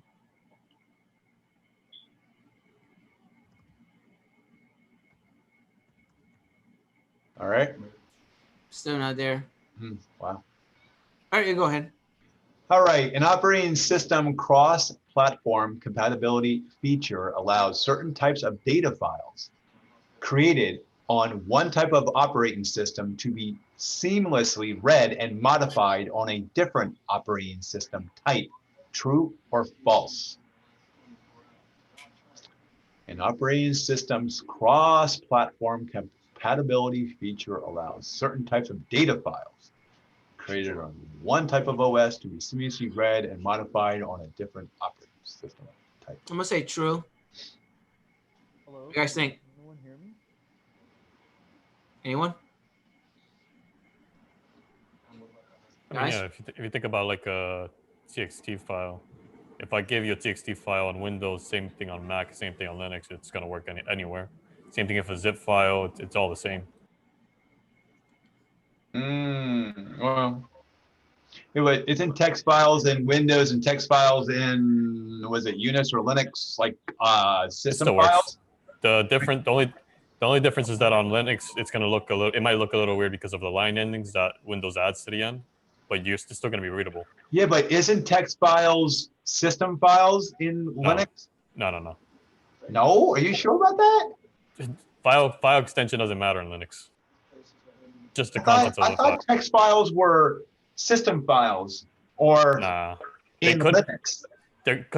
Yeah, you can configure the configuration files are text files themselves. Yes, but can be text files themselves. But that It's doesn't mean different. that text It's files different between are. Windows and Linux with those text files. Yeah, but that doesn't mean that text files themselves are system files. Okay. Some system files are text files. Okay. Some. Is it true? Yeah. Yeah, I guess. Yeah. Makes more. Yeah, I guess. I wouldn't say yeah, I guess. We're gonna go with true. Yeah. On Linux, we have a program called DOS to Unix. Ooh, which, this question. fixes Oh, the line I ending love thing. these. I love these types of questions. Hey, you're gonna love this one. Oh, these questions. I think I got most of them right. So these questions are. Going back to Windows 7. Oh, good Christmas. Back to Windows. Yeah. Just give me a second. I'm letting it catch up to YouTube. So just bear with me. Good afternoon, everyone. Hey, keep it techie. What's up, man? How you doing? Hey, That's this the is guy, that's the Nikhil. guy I spoke about, who does Linux stuff. Covers a lot of different things actually. Keep it techie. He has a YouTube channel too. Actually, he has really good content. Waiting for this to catch up. All right. What are the minimum system requirements for 32-bit x86 version of Microsoft Windows 7? Select 4 answers. 800 millihertz CPU, 1 GB of system RAM, 20 GB hard drive with 15 gigs of free hard disk space, DirectX 9 with WDDM 1.0 or higher driver, 2 GB gig of system RAM, 16 GB of free hard disk space, and 1 gigahertz CPU. Select 4. So I would say for this one, break it down into the subsystems. Into what Video, hardware? RAM, hard drive, CPU. Break it down that way, and then you'll be able to answer this question. You can keep it simple for us. Like you're looking at Task Manager. Like you look at the actual subsystem in Task Manager. Looking at the memory, What do you guys think? CPU, the video. I did this Okay. question. I did this question before, by the way, with people outside of YouTube, by the way, on Discord. So I remember answering this question I before. mean, I wrote it down. Yeah, I remember there was One like gig of RAM 4 would or 5 definitely make questions. sense. So I'd say Yeah. 1 gigahertz CPU. 1 gigahertz. Yeah, that's one. Okay. Then 2 gigabytes of RAM. Okay. DirectX 9. And Yeah, it's always going to be DirectX 9. Yes. What's the last one? 16 gigabytes. Is that what you think it is? No, we cannot hear you. Could you're muted there on. Oh, sorry, I can't hear you. No, I'm sorry, Nick. Is it Nick? Nick. Yeah, Nick. Yeah, Nick's. So it's gonna. So for Windows operating systems, you need to have DirectX 9. So this is right. So that'd be for the video. So we have the video. How much memory? It's a 32-bit operating system. So I think 2 makes sense. And then Windows 7, 32-bit. The hard drive disk always changes. RAM as well. And it's not 800 CPU megahertz. It's 1 gigahertz from when I did this one. I remember. So I think these answers are right. What do you guys think? Anyone want to say anything? Yeah, that's cool. Sure.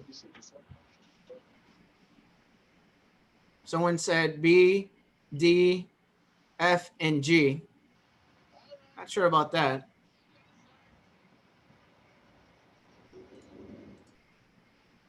Someone said, what is DirectX, Steven? I'm not very good with that. So if you want to take this, if you want to try to answer that, or Kevin, maybe I'm not very good with that. DirectX is you could actually, it's DirectX. It controls the sound, the graphics card, and a bunch of other things. If that makes sense. You need to have that.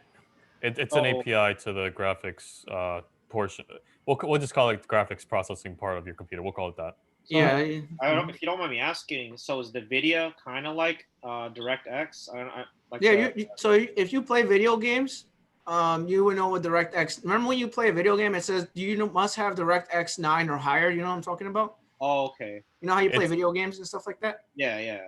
It's an easier way it's a way for the programmer to basically interact with the GPU without having to do a lot of low level stuff.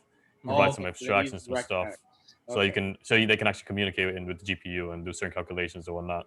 It's hard to describe. You have to really see its usage for it to make sense. But so did that come before the graphical processing unit on these cards? Is that what you used to use it to sub in for that? No.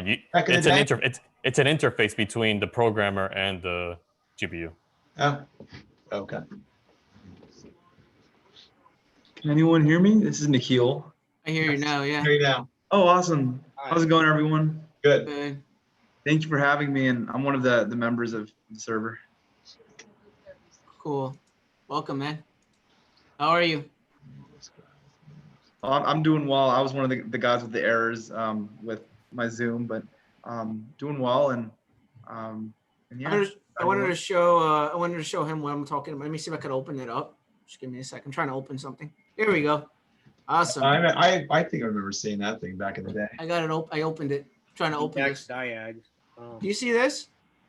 See? Yes, Kevin, I see it. DirectX. Yeah. See I have 12 cores. Look at this man flexing. 64 gigs of RAM. Look at this. See? Oh, This is DirectX 12. I think as another Kevin mentioned, it's an API for like system information. Yeah. Yeah, so you ever have you could just go here and play around with it. Your computer should have this. You could just open this up. Every computer has this. It's DirectX diagnostic tool. Yeah, it's an API to the GPU, whatever that may be. Mm-hmm. Just wanted to share that. Mm-hmm. I found another tool. I think that was in one of the A+ textbooks called CPU-Z. Yes, you can use CPU-Z. Yeah. Yep. It's pretty chill. I have that too, actually, by the way. So. Oh, wait, that's CPU-Z? Yep. Yes. Yeah. Oh, ID. Oh, it's just. You can boot it on a USB and like test any computer like in the world. You can go to like. Yeah, this is for testing your CPU speed, like if the graphics card is getting hot, or if your processor is having issues, all this. It tells you all this basically. But it's nice that you can see the memory of what it is on there. You can see the motherboard manufacturer. So in case you need that, the actual serial number of the motherboards also on there as well, which is pretty neat too. So it tells you a lot of good information. And it's also free out there, guys. You should, put a thing on your computer and check out and see what you guys got. See, it shows everything about his memory, DDR4, the speed of it. Top of the line computer here. Oh, that's my computer. My computer is a little. I built this computer, so. From New York. And then he's gonna upgrade it to 30 series later. Yeah. Yeah. Well, yeah, you could use that. I have that on my computer, so. And it's just something that does help if you're troubleshooting IT issues. If that makes sense. Let's go to the next question. So, okay, which of the following answers describe a minimum system requirements for a 64-bit operating system version of Windows 7? Select 4 answers. Now we're going to the 64-bit. We're going to 64-bit. What is the minimum system requirements for a 64-bit operating system? 800 megahertz CPU, 16 gigabytes of free hard drive disk space, 1 gigahertz CPU, 2 gigabytes of system RAM, DirectX 9 graphics device with WDDM 1.0 or higher driver, 20 gigabytes of free hard drive space, or 1 gigabyte of system RAM, random access memory. All right. Yeah, so for me, I'm gonna go right away DirectX 9 because you just spoke about that. So that's one answer. I think it's always gonna be 1 gigahertz of CPU, never 800, Mhm. and I think it's gonna be 20 gigs of hard drive space, Mm. and it might be 20 GB system RAM. I think it's these answers. I could be wrong, since it's 64-bit. Yeah, it should be more Right. space. Kevin, are you saying that it's 20 gigabytes because of the 64-bit architecture? Yeah. Okay. What do you guys think? Question? Question? Yes, go ahead. I thought on the previous one on 32-bit, right, and now the 64. I kind of have to look now because I was out when you were saying over there. Just I was looking over here on the internet. It also says Sorry? like 1 gigabyte as well, especially for the RAM. Can you hear me? Sorry. Yeah, you were It's dropping out a cutting little Hey, bit. like breaking up over here. You sound like, Breaking up a little bit. you sound like RDD2.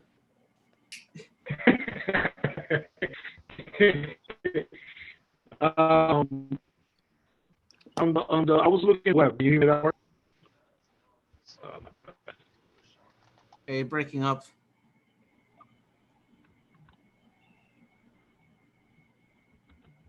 If you want to hop out and hop back in, we'll get you right. We're right back in.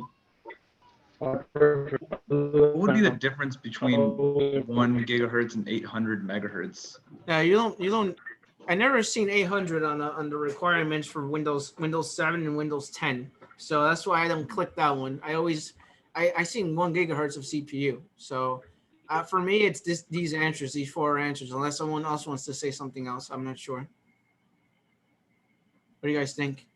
I never pay attention to any of those requirements because if you have requirements like that, Yeah. you have a pretty trash computer. And now I think going back to the other answer, let me go back for a second.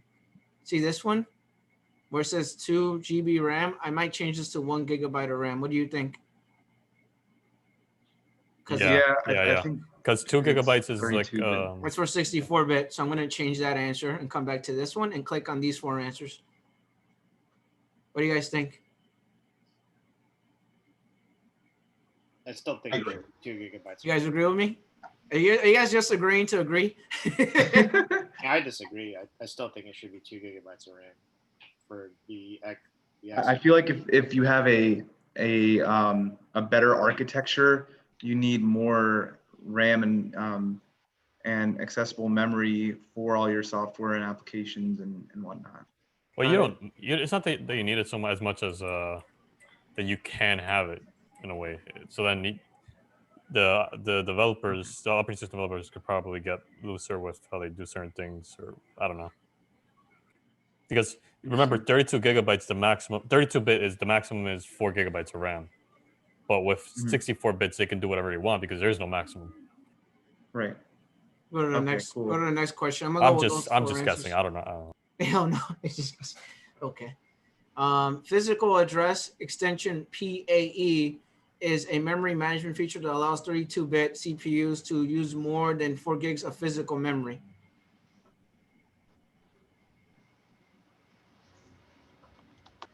Say false. I mean, False. I never heard of physical address I- extension, but I'm pretty rusty on this. I'm just PAE. going off of like the word address and memory. I feel like it's talking about 2 different things, but I may be wrong. Or address extension. What is a PAE physical address extension? Remember, Steven, we looked this up that one time. yeah. Yeah, we looked at this one Think of time. a SCSI hard True. A while ago.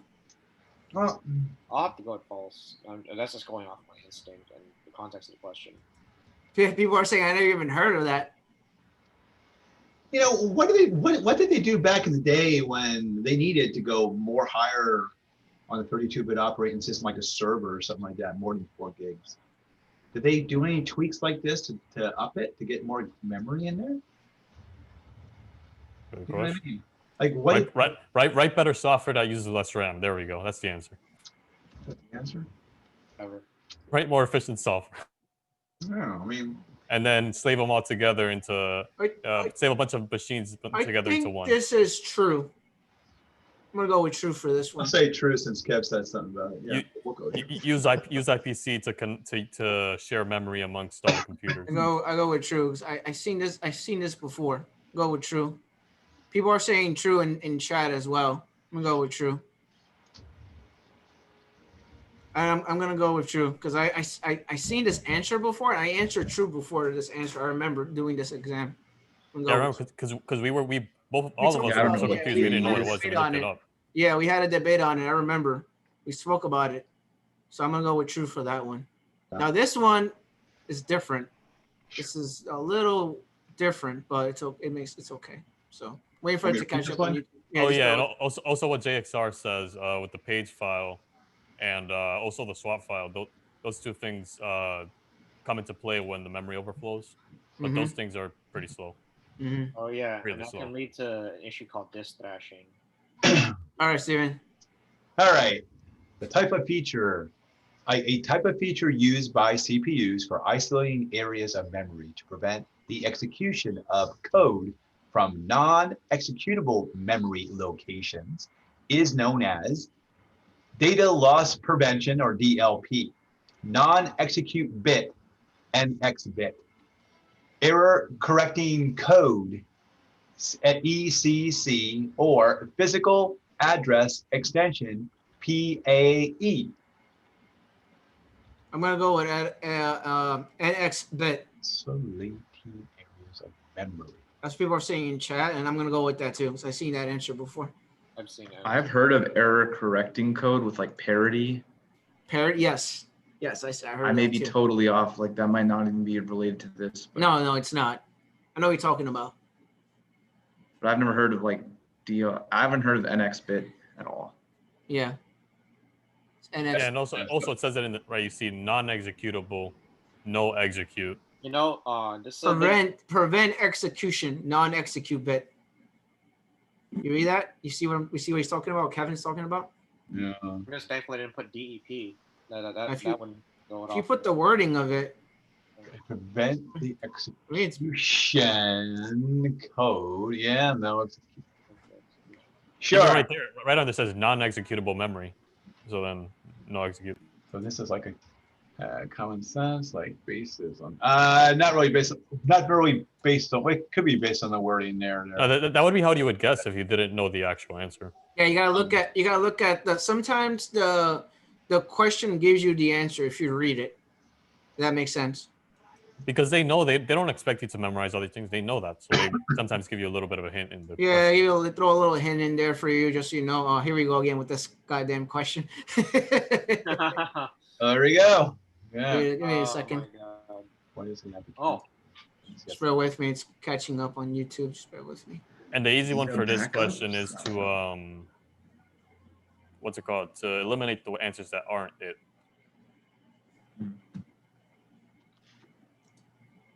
Yeah, these are the tactics you guys have to develop for these tests because of how weird the questions are. Yeah, the questions are weird sometimes. Okay, so you learn to develop some tactics to find the answer.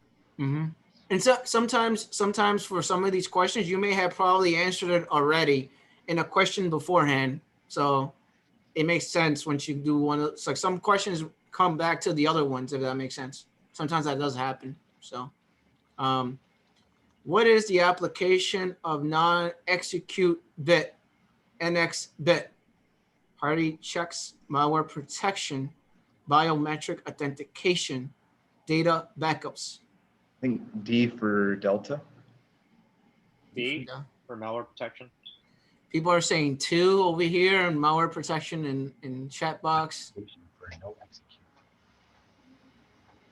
Malware protection. Because you got to think about it. If you elaborate a little bit why I think that's the case. Malware are executable files. Yeah. If you go down the list, look at those last two, C and D. C and D don't make any sense whatsoever. What does that have to do with memory? Which we just said no execute bit had to do with memory in the last question, right? Right. So then those things. I made a dumb mistake. And then parity checks. What does that have to do with execution?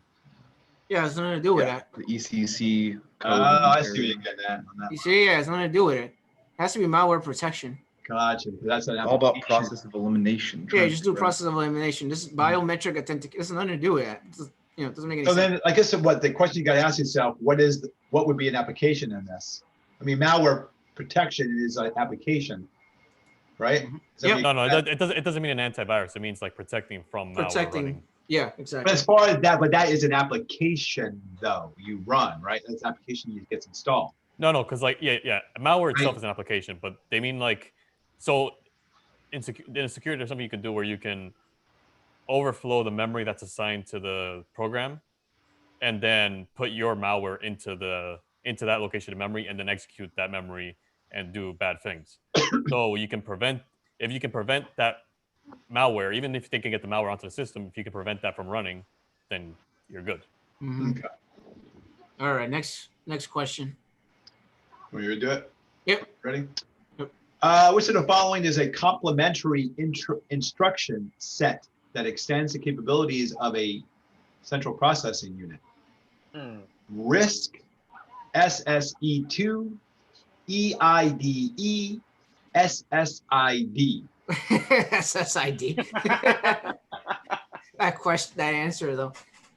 Oh, the covering instructions. What's SSID, guys? Come on, you guys should know this. Service set identifier. No, that's the definition. What is it? What does it mean? What is it? Name Oh, of your like, Wi-Fi. what does that actually mean? It's your Wi-Fi, right? It's your Wi-Fi. Yeah, it's the So basically the ID for the what Wi-Fi. does that have to do with CPU? Nothing, right? So right away, you can eliminate that answer. So don't worry about SSID.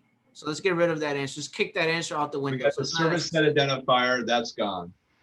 So now we got- EIDE is integrated drive electronics, which is like standards. Crash that one too. Okay, we got that one gone. How about RISC?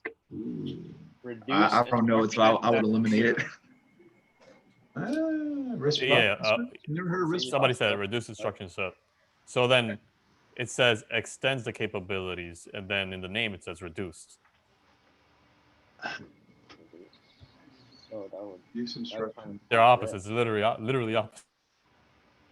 Yeah, which is the following is a complementary instruction set that extends the capability of CPU. So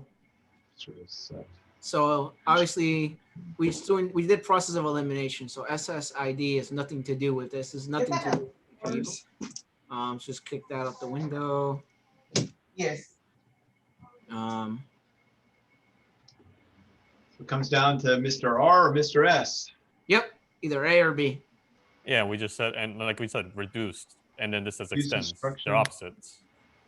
Even if you didn't know what it was, just by the wording, if you know, that's think where it's the B. acronyms do come. I'm gonna go with B. Sure. What do you guys think? I don't know what SSE2 stands for, but solid state instruction. I don't know, solid state execution. I don't know. I'm gonna go with B. B's, and we'll go over once we go over the questions and answers. We'll see what that means. But I'm gonna go with B. Yeah, and also what Williams says, RISC is an instruction set, not an extension. Mm-hmm. So again, if you know the acronyms like Steven does, you will get. Mm-hmm. Thank you. I'm just waiting for it to catch up. Just bear with me. This freaking question. This What? question's weird. Yeah. Oh, Physical address extension PAE, non-execute bit NX bit, and a streaming SIMD extension 2 SSE2 are mandatory CPU requirements for Microsoft Windows 7, 8, 8.1, 10. Therefore, Windows 7, 8, 8.1, and 10 cannot be installed on a computer system that lack support for those features or these features. True or false? I would say maybe false because of the wording, like mandatory. Someone said false in chat box. What do you guys think? I think it's false. What do you guys think? Maybe false because like think about it, maybe like it's not true for Windows 7, but it could be true for 8 or 10. Mhm. You know? Yep, I think plus like SSE2 is if you're extending capabilities, you might not need it for, as someone said, one OS versus the other version. Changing. Got Steven on there that said false. What do you think, Steven? I would say false. You're like, well, I don't know. I have no freaking clue on this, man. This is hard. These questions are weird, man. I don't really understand In terms of service.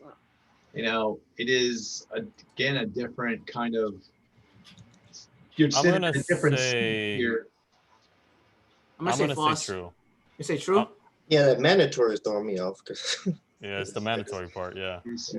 I'm gonna go with false for this one. If I get it wrong, it's fine. Let's just see. I'm gonna go with false. On you. Ah, goddamn, these questions again with the Windows Oh my operating systems. God. Just give it a second, let it catch up. Me too. Isn't the same question definitely? So. Oh look, they shoved in that 1 gigahertz CPU with the extra. Yeah. And build off of like what we don't know and what we do know. Okay. Saying waiting for it to Start off catch up. with All it. right, here we go. I'll read this one. That's fine. What are the minimum system requirements for 32-bit x86 version of Microsoft Windows 8 and 8.1? Select 4 answers. 1 gigahertz CPU with support with PAE, NX, and SSE2. 1 GB of system RAM. Microsoft DirectX 9 with graphics card with WDDM 1.0 or higher driver. 20 GB gig of free hard disk space. 2 GB of system RAM. 16 gigs of free hard disk space, and 1 gigahertz CPU. So I think I know what the answer is. I'm going to tell you what my answers are. I think it's A. I think it's B. I think it's C. And we need a hard disk space. And I think it's this one. What do you guys think? Pretty Those are solid. my answers. You need to have PAE. They changed that. That's why I know it's that answer. I think it's that answer. you guys think? yeah. I think he's right. What do you guys think? I agree. Yeah, because for PAE to work, I think it has some dealing with the different windows you have since it's 8 and 8.1. So I guess PAE only works with certain windows. Do you remember EFI and all that other stuff? You guys know what I'm talking about, the BIOS and all this other stuff that they added recently for operating systems and for 8 and 8.1 and 10. You know what I'm talking about? Yep. There's certain things you need to have for those things to run, or those things to work. So that's the reason why I'm picking A, and I'm picking B because it's 32-bit version, and you always need a graphics card. So I'm going to pick C as well. And then it's 32-bit, so you need 16, not 20. If it's 64-bit, you need 20. Does that make sense? With Windows 10, EFI is basically a requirement at this point. If you don't have Mhm. EFI, it's not. You're gonna have a bad I'm time. gonna go with those answers. That's me. Oh, here we go. That's it. Freaking questions, man. Wait, hold on. Oh, it's just the same question, but But it's 64-bit now. Oh my God. Yeah. So- Give me a second. Let it catch up. Let it catch up. Just bear with And I me. think there's 2 more questions that are both Windows 10. Yeah, this is because I done operating systems a long time ago, and I kind of remember some of them, but not all of them. But let's I see. never really looked at the requirements. I think I looked at it back like Windows 7 a few years ago. Well, more than a few years ago at this point. But Yeah. other than that, Yeah. Steve, you want me to You got- read this one, or you want to read this one, Steven? I'm eating right now, so. You eating? Okay. I can That's read it fine. if you'd That's like. fine.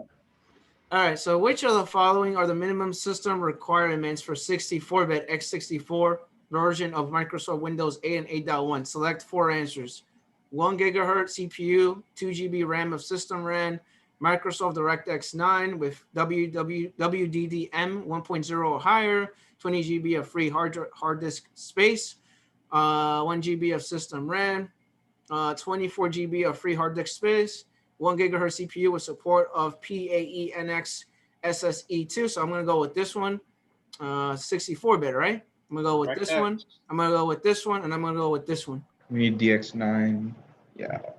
That's what I think. 25 or 20. Microsoft 8. I'm going to go with 20. I could be wrong on this one. That's just me. Someone said A. It's not A, Raphael. We just spoke about this. It's not A. It's not going to work. Let's see. You need more than 1 gigahertz of CPU. It's not going to be A. Someone's saying that. I think 20 is a good choice here because you're just being on the safe side. You don't want too much, like free hard disk space. I don't think it's 25. I could be wrong. It could be 25. I'm not 100% sure. All the other answers seem right, but the hard disk space is throwing me off. I'm not sure if it's 20 or 25. I think Windows 10 is 25. Yeah, I don't think remember. so. I'm not sure. I'm gonna go with these answers. What do you guys think? Solid. Sounds good. All right, let's see what happens. I'll go with. Someone said 25. Someone said 20. So let's just see what happens. Here we go. Windows 10. Oh wow. Oh my. Told you. Man. All right, 32-bit. Windows 10 32-bit. So let's see. Ooh. You go back to this one again. Let me see something. 28, 64, 20. Yeah, that makes sense. Definitely DX9. Yeah, I'm just waiting for it to catch up on YouTube. Just bear with Oh me. yeah, sorry. Funny, I literally just helped my dad install Windows 10 this morning, a few minutes ago while you guys were talking. That's funny. All right, so let's see. Which of the following answers describes the minimum system requirements for 32-bit version of Microsoft Windows 10? Select 4 answers. 1 GB CPU with support of PAE NX SSE2, 1 GB of system RAM, Microsoft DirectX 9 again with WDD 1.0 or higher, 20 GB free hard disk space, 20 GB of system RAM, 16 GB of free hard disk space, 2 gigahertz CPU with support of PAE NX SSE2. So for this one, I'm going to go with, it's 32-bit, right? So I'm going to go with this one, 1 gig. 1 gigahertz of PAE NX SSE2, 1 GB of RAM, DirectX 9, and 20 GB of free hard disk space. What do you guys My think? question is, why in the world? I mean, oh no, actually, wait. This is 32. Why is there a 32-bit operating system out there in 16. Windows 10? What the heck? And why are they using that for? What would they use that on, Kevin? Good question. I don't know. That's not making any sense. I don't know why you would do that. I thought why every you would want to do processor would that. be able to handle it. Yeah, I don't Yeah, for me, it's 16 gigs because it's 32-bit. It's less when you're doing 32-bit. So I mean, I guess like probably there's some old devices, especially like smaller things, like embedded little devices and things like that. You could run 32-bit, but modern computers, I haven't seen a 32-bit computer in years. yeah, so for anyone that's asking me why that might be the answer for 32-bit, it's because 32-bit is 16G. From my experience, it's 16, not 20. 20 would be probably 64-bit. So based on these answers, and I just went over graphics cards. So you need to have DirectX for graphics card. The minimum requirements of 32-bit is going to be 1 gig of system RAM, so that makes sense. And you need 1 gigahertz of CPU for PAE, NX, and SSE2. You don't need 2 gigahertz for that. It's the minimum requirements. So I'm going over with that, if that makes sense. Could be wrong, but this is. I think the RAM could be a little different. 2, since we're moving up to Windows 10, they could have more stringent requirements. Yeah, it could be 2, but I'm gonna go with 1. I know. I'm gonna go with 1 for this one to see what happens. Okay. Last question. Oh, okay. Here we go again with these annoying questions. Oh Lord. Someone shoot me now with these questions. I'm just kidding. I'm waiting for it to catch up on YouTube. This is the only thing I was a little bit confused about because it's 64-bit now. I was thinking it might have been 20 for 32-bit and then 25 for 64. But yeah, it's a little annoying, but let's just see.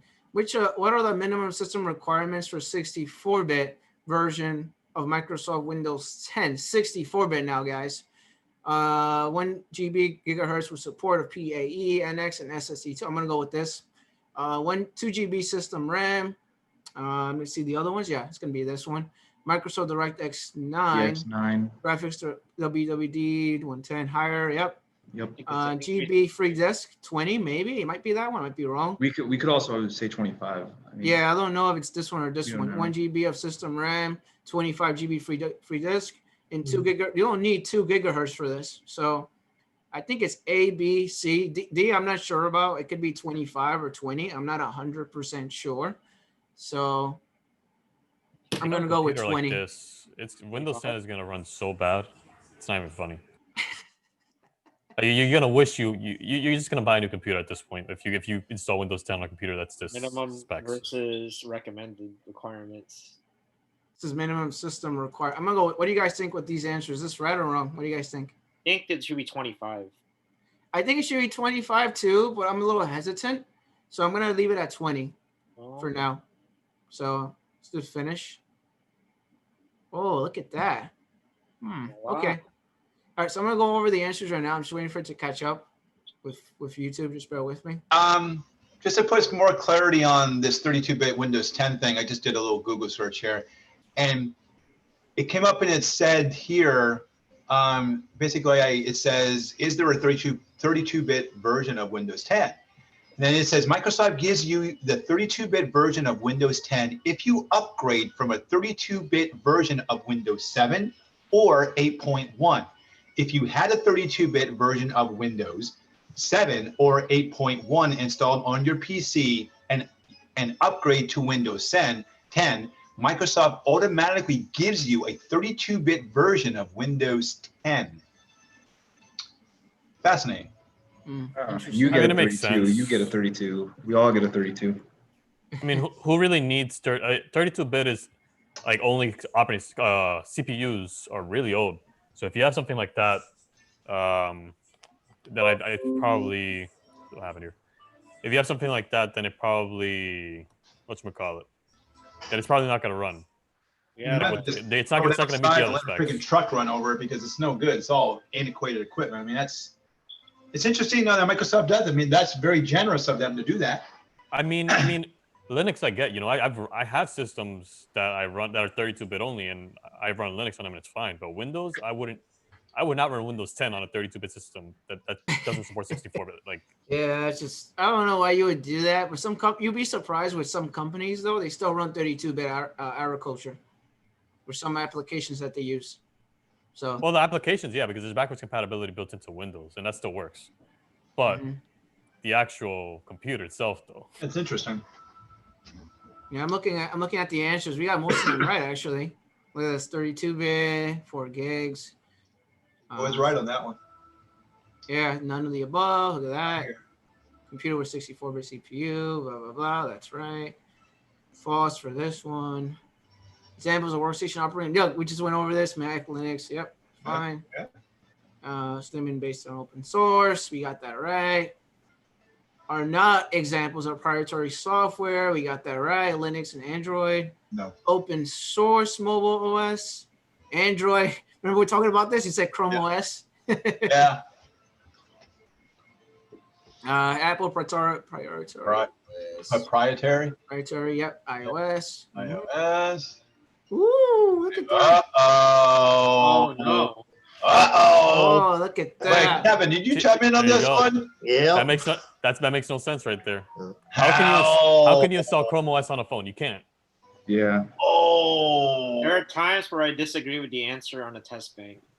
Yeah, they do that a lot. Look at I've had a few times where that's happened. It's also like it's not Chrome OS isn't lightweight, right? Oh, it is. Yeah, that question Oh, is it is, very it is. confusing. But again, you can't install on a tablet or mobile device. That's not a thing. I mean, I guess tablet if you count the computer as a tablet, but that's not really a tablet. That's a laptop. We learn from our mistakes. We're all here to learn. You got this one right. Hey, we got that one right at least. You got this one right. And the life. Boss, look at this. There we go. That's a good one. True. All right, here we go. There we go. There we go. I'm telling you guys, yeah, your memory was good on that one. I have some memory. I have some memory. I mean, I do need more RAM in my head, but it's okay. I'll do that later. That's just me. Man, I'm able to answer these questions better now. Thanks, Kevin, for all this. I have to explain these because people think it's that one, right?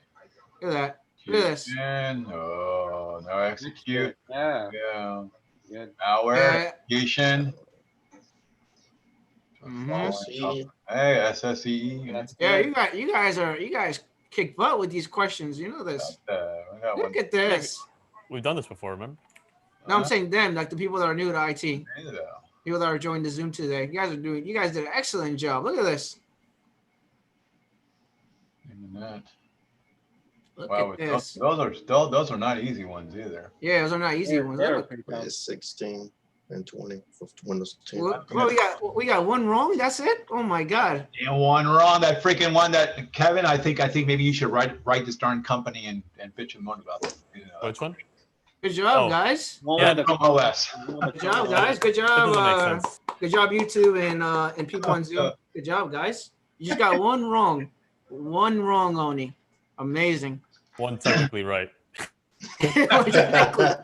one technically right. Just one wrong. So Margin of error. yeah. So good job, I guys. will stand my ground on that one. See, if someone. So I was stuck on this because 25 sounds too good to be true. So someone went 20 because I seen this on every operating system, 7, 8, and 10. So that's why I said it's 20. But people that that challenge makes sense, me. though. Yeah, people that challenge me on these questions, you know. So does it make sense? Yeah, because like the leap from 16 to 25 is pretty absurd. Is just for extra change. But why would you install 32-bit with 16? Imagine having a computer like that, man. I don't even know what to say to that. So I guess that's what SSE2 stands for, Streaming SIMD Extension 2, whatever the heck. Yeah, like why would you even have a computer like that, you know? I feel bad for you if you have a computer like that. You know, if you have a computer like that with 16 hard drive space, I feel bad for you, man. I'm like, oh man, go get a new computer. So I don't even know what to say about that. So 7, 2, 1, 6, 3, 6. Give me a second. 6. All right. So let me check over here first. Just bear with me.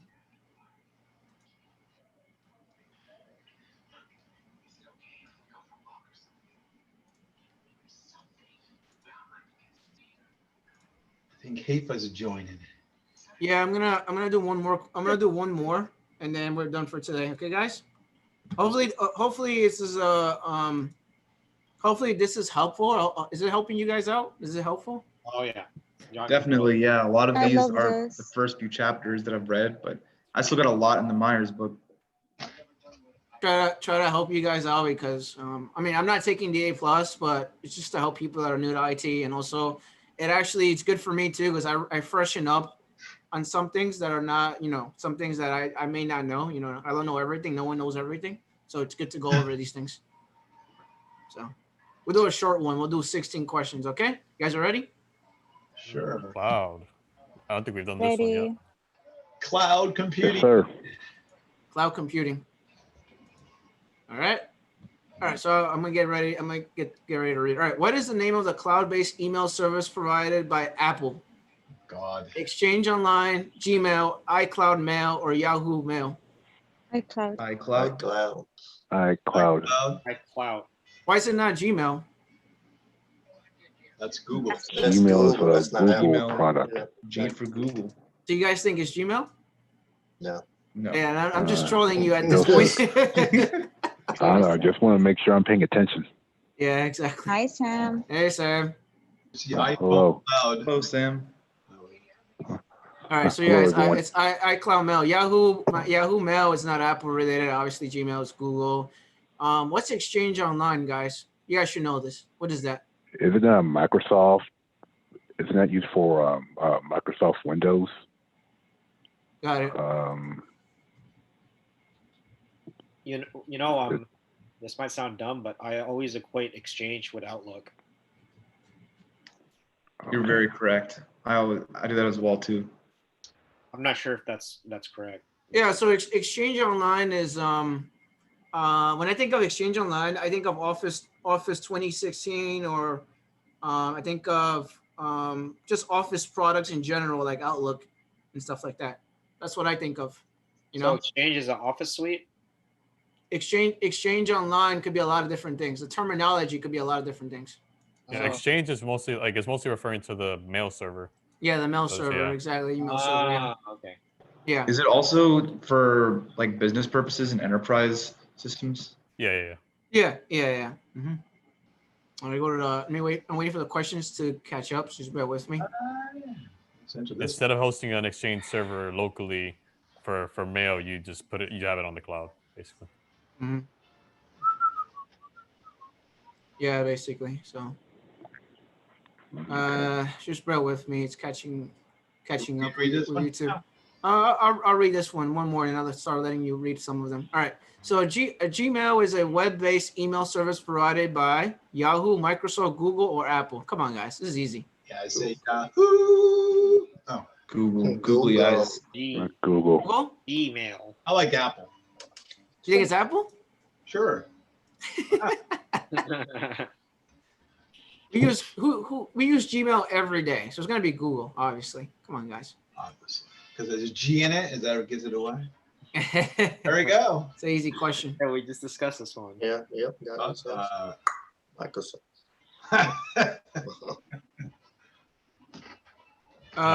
It's Apple Exchange. Apple Exchange. Sorry, Apple Exchange. Oh my God. Don't they have a product that has Exchange in the name? I feel like they do. So Apple, you could install Microsoft Office Suite on Apple, and you could use Exchange or Outlook on Apple. There's a way to do that. So. But they have like an Apple product that has like Exchange in the name. I forgot what it's called. Yeah, they do. I I don't know the name of it. Yeah, I forgot the name of it. This is Microsoft, by the way. So Exchange Online is a cloud-based version of Exchange Server. Is an email service from Microsoft. We just went over this. So this is not that. It's going to be this one. Not going to be any other ones. You know. You guys better not get any of these questions wrong, guys. If you get this wrong, I'm going to come to your house and I'm going to say what. I'm going to say what is wrong with you. Now it's going to get hard now. He's going to do the dance with the nunchucks. Yeah, I'm going to come with the nunchucks. Yeah. Taken. I'll come and I'll find you. It's going to be any other ones. You know? I hear some overlap noise. Somebody mute that from the Mantis? YouTube. Thank you. Right. There we go. All right. Let me want to start. All right. Go ahead, Steven. Which of the following refers to the cloud computing delivering model in which clients, instead of buying hardware, software, renting computing resources from suppliers who own and maintain all the necessary equipment and software? Software as a service, NAAS, I don't know what that stands for exactly. Platform as a service or infrastructure. I don't think that's anything. What is the N, Afa? What's I don't think it's anything. Oh, okay. I thought it was I've never network heard as of- a service. I don't. Yeah, maybe, but Someone said it's D. Oh, your first requirement. It's network as a service. It says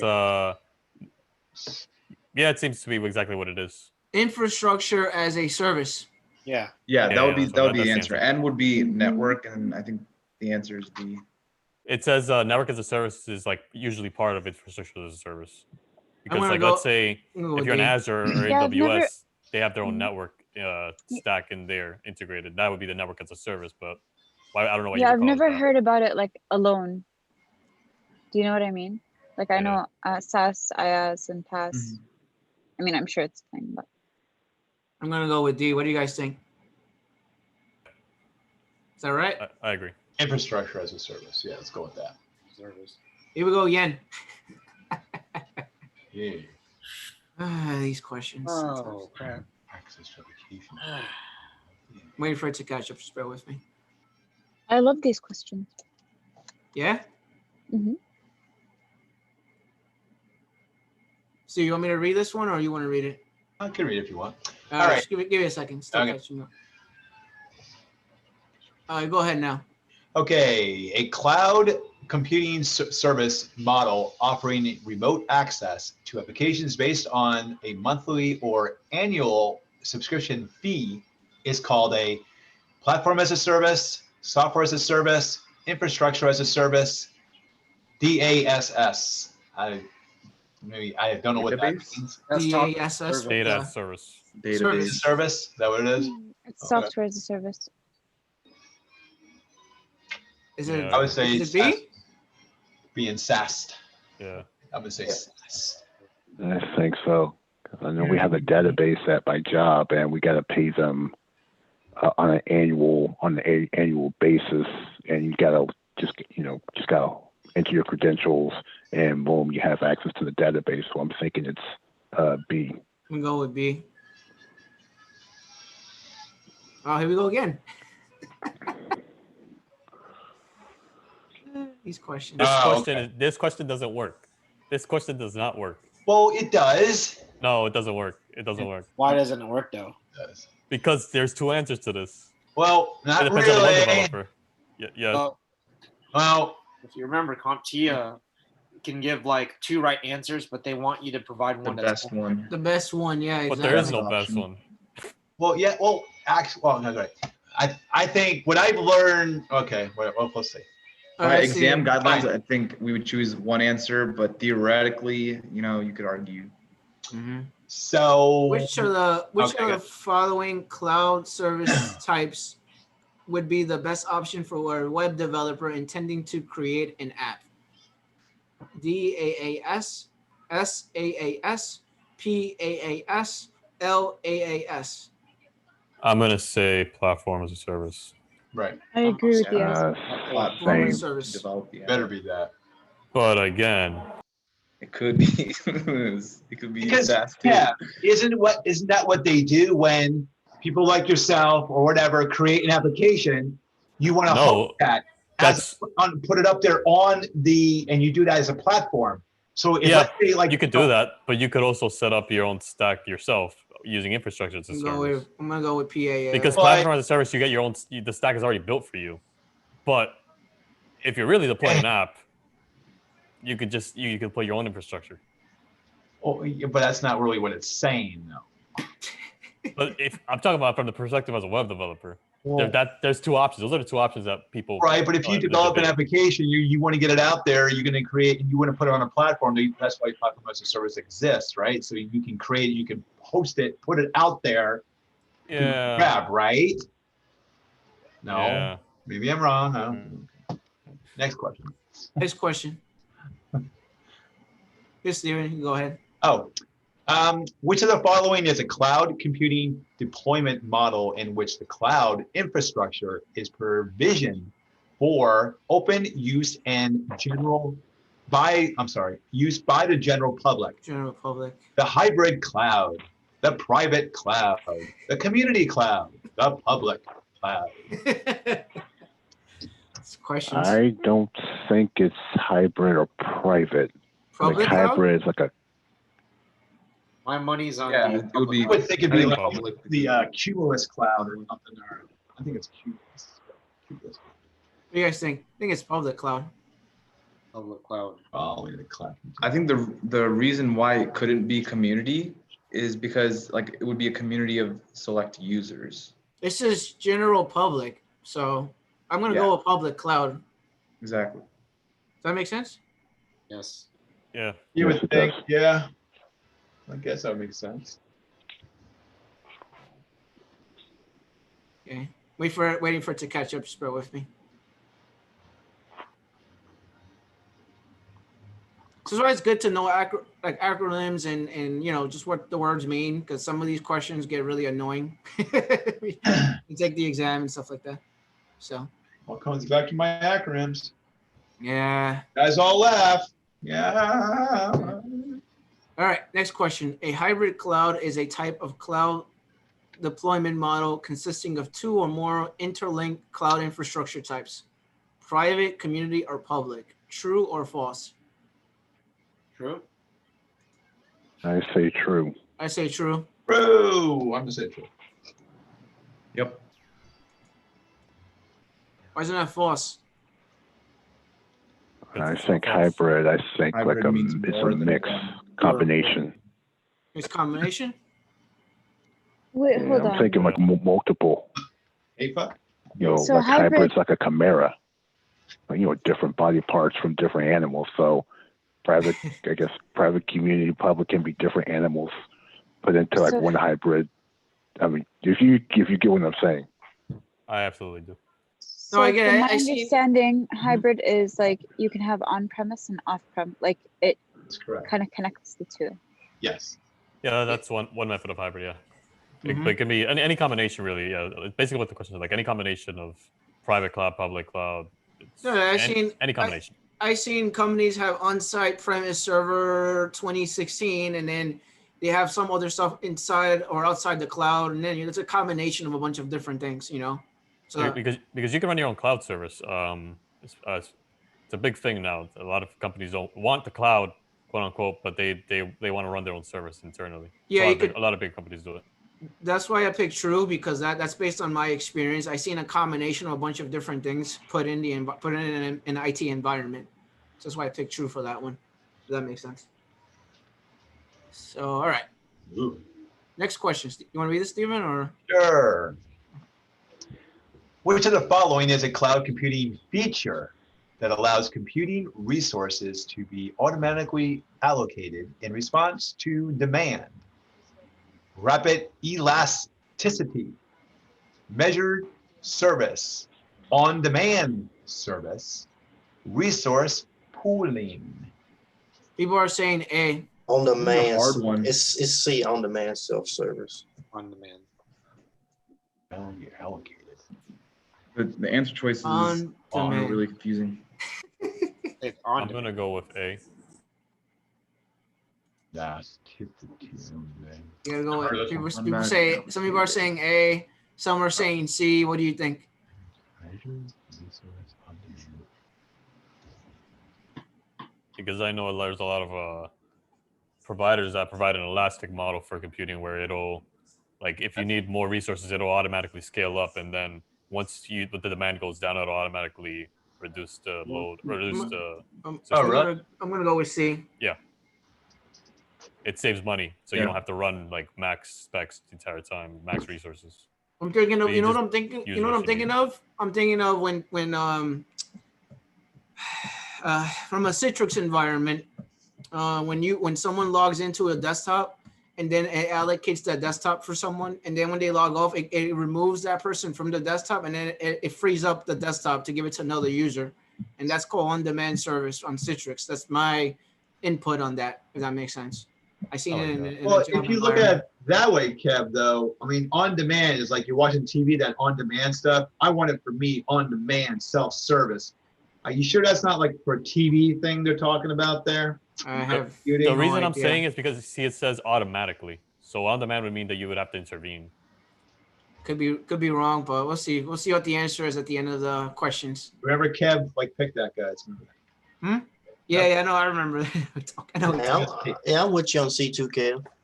Yeah, we'll see. I could be Come back. wrong in that All one, right. but we'll go back and look at it, and then we'll figure out why the answer is wrong or whatever. So, Can we read this one? You ready? yes. Now, Which of the following is a cloud computing feature, again, that allows consumers to control the volume and the type of computing resource used? Measured service, on-demand self-service, Kevin's best thing, broad network access, rapid elasticity.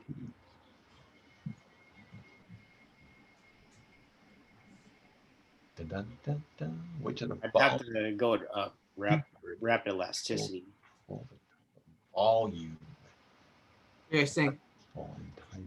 I think it's A. Volume. Yeah, I think so too. I think it's future control. It's measured service. I think. What do you guys think? Yeah.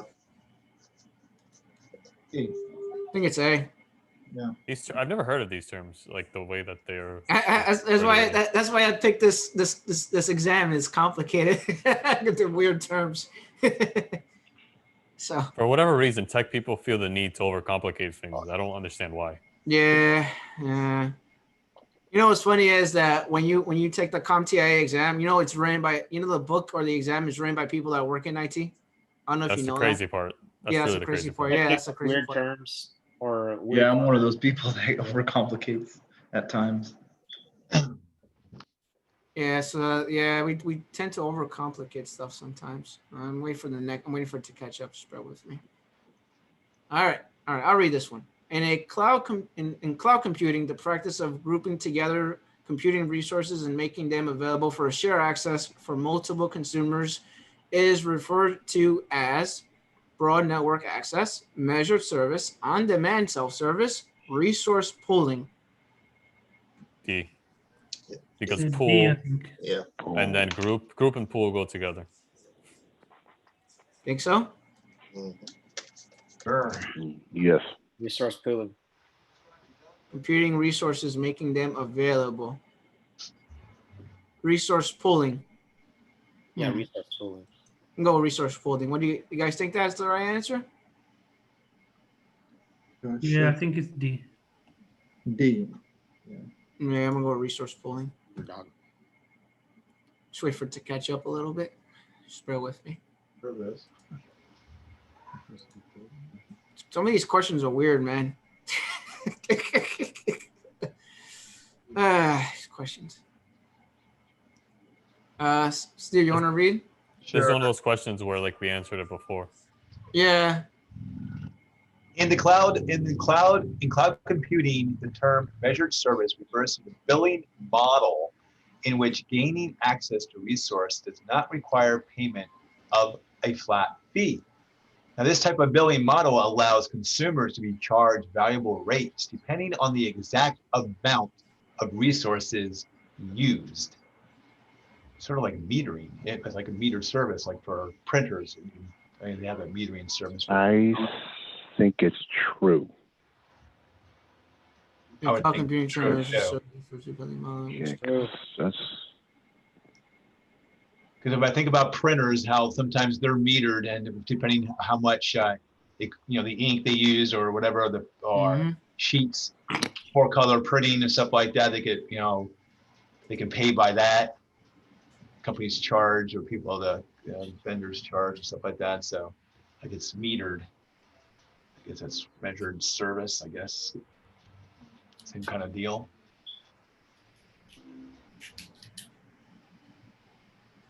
You guys think it's true? I think it's false. I'm gonna play devil's advocate and say it's false, just because. He can't back it up. He just says false. Yeah, just because. Just because. Measured. Here, I'll make something else. So measured service, measured. You would expect it if it's measured that it would be flat fee because it's measured. Not I don't know. payment on a flat fee. Some random explanation. Yeah, but it says measured service, which to me that's metering, like meter. Something's metered, like your internet connection. You're metered. You pay for your cell phone by how much people pay for how many minutes they would use a month. That's metered. I'll go with true. So it's not Yeah, look at a flat fee. So that has to be true. Hey, what's this? We gotta come up with the alternate answer, just to see what happens. All right. Computer term metered service refers to the billing. I'm sorry, I jumped the gun. Yeah, it's catching up. Just give it a second. Give it a second. Give it a second. Someone was saying, "What the heck does cloud? Why is A+ asking cloud questions on it? It has cloud questions in there." Yeah, it's I don't think it was on a 900 series, but it is definitely on the 10 series. Yeah, you have to know some of this stuff. So and what's scary, guys, is that this is our future right here. It's going to cloud eventually. Everything. All this stuff we're learning now, it's not gonna be here forever. So all the newbies that are coming on, you guys will all know this cloud after us, and we all moved away, and all the new guys are in. This will be like, oh, this is easy. Yeah, I'll be somewhere in a beach having one of those mixed drinks and just hanging out, looking at other people that are doing IT stuff, Yeah. Disgusting. This moves to the cloud. Yeah. Crazy. Bring back on-premise expensive equipment. Bring back the $40,000 server. All right, let's do this. All right, Steve. Okay. In cloud computing, the term metered service refers to the billing model that enables a cloud provider to track the amount of computing resources that consumers are accessing and or consuming. True or false? True. I would say true. Yeah. Again, come back to that metering concept. That's how companies make their money. You guys think? No, exactly. We'll go with true. And Kev will probably say false just because he say false. Hey man, Because that metering. If we have trues and false, then we can't be wrong once it gets graded, you know, because we've had somebody say the answer at some point. We'll go with true. What do you guys think? True. Yep. All right. Let's wait for it to catch up. Oh, here we go. Here we go. Oh, here goes some stuff that I like to look at. Just give it a second. Let it catch up. Please, no one get this wrong. I'm gonna get this wrong. Don't worry. I got you, Kev. I'm gonna get this wrong for you. I got you, Kev. I'm about to get. Don't worry. Got you, Kev. I'm just waiting for it to catch up. This is what Windows or Microsoft wants to turn Windows into. All right. A remote server hosting a virtualized user OS is an example of VDI, VPN, VDU, VTC.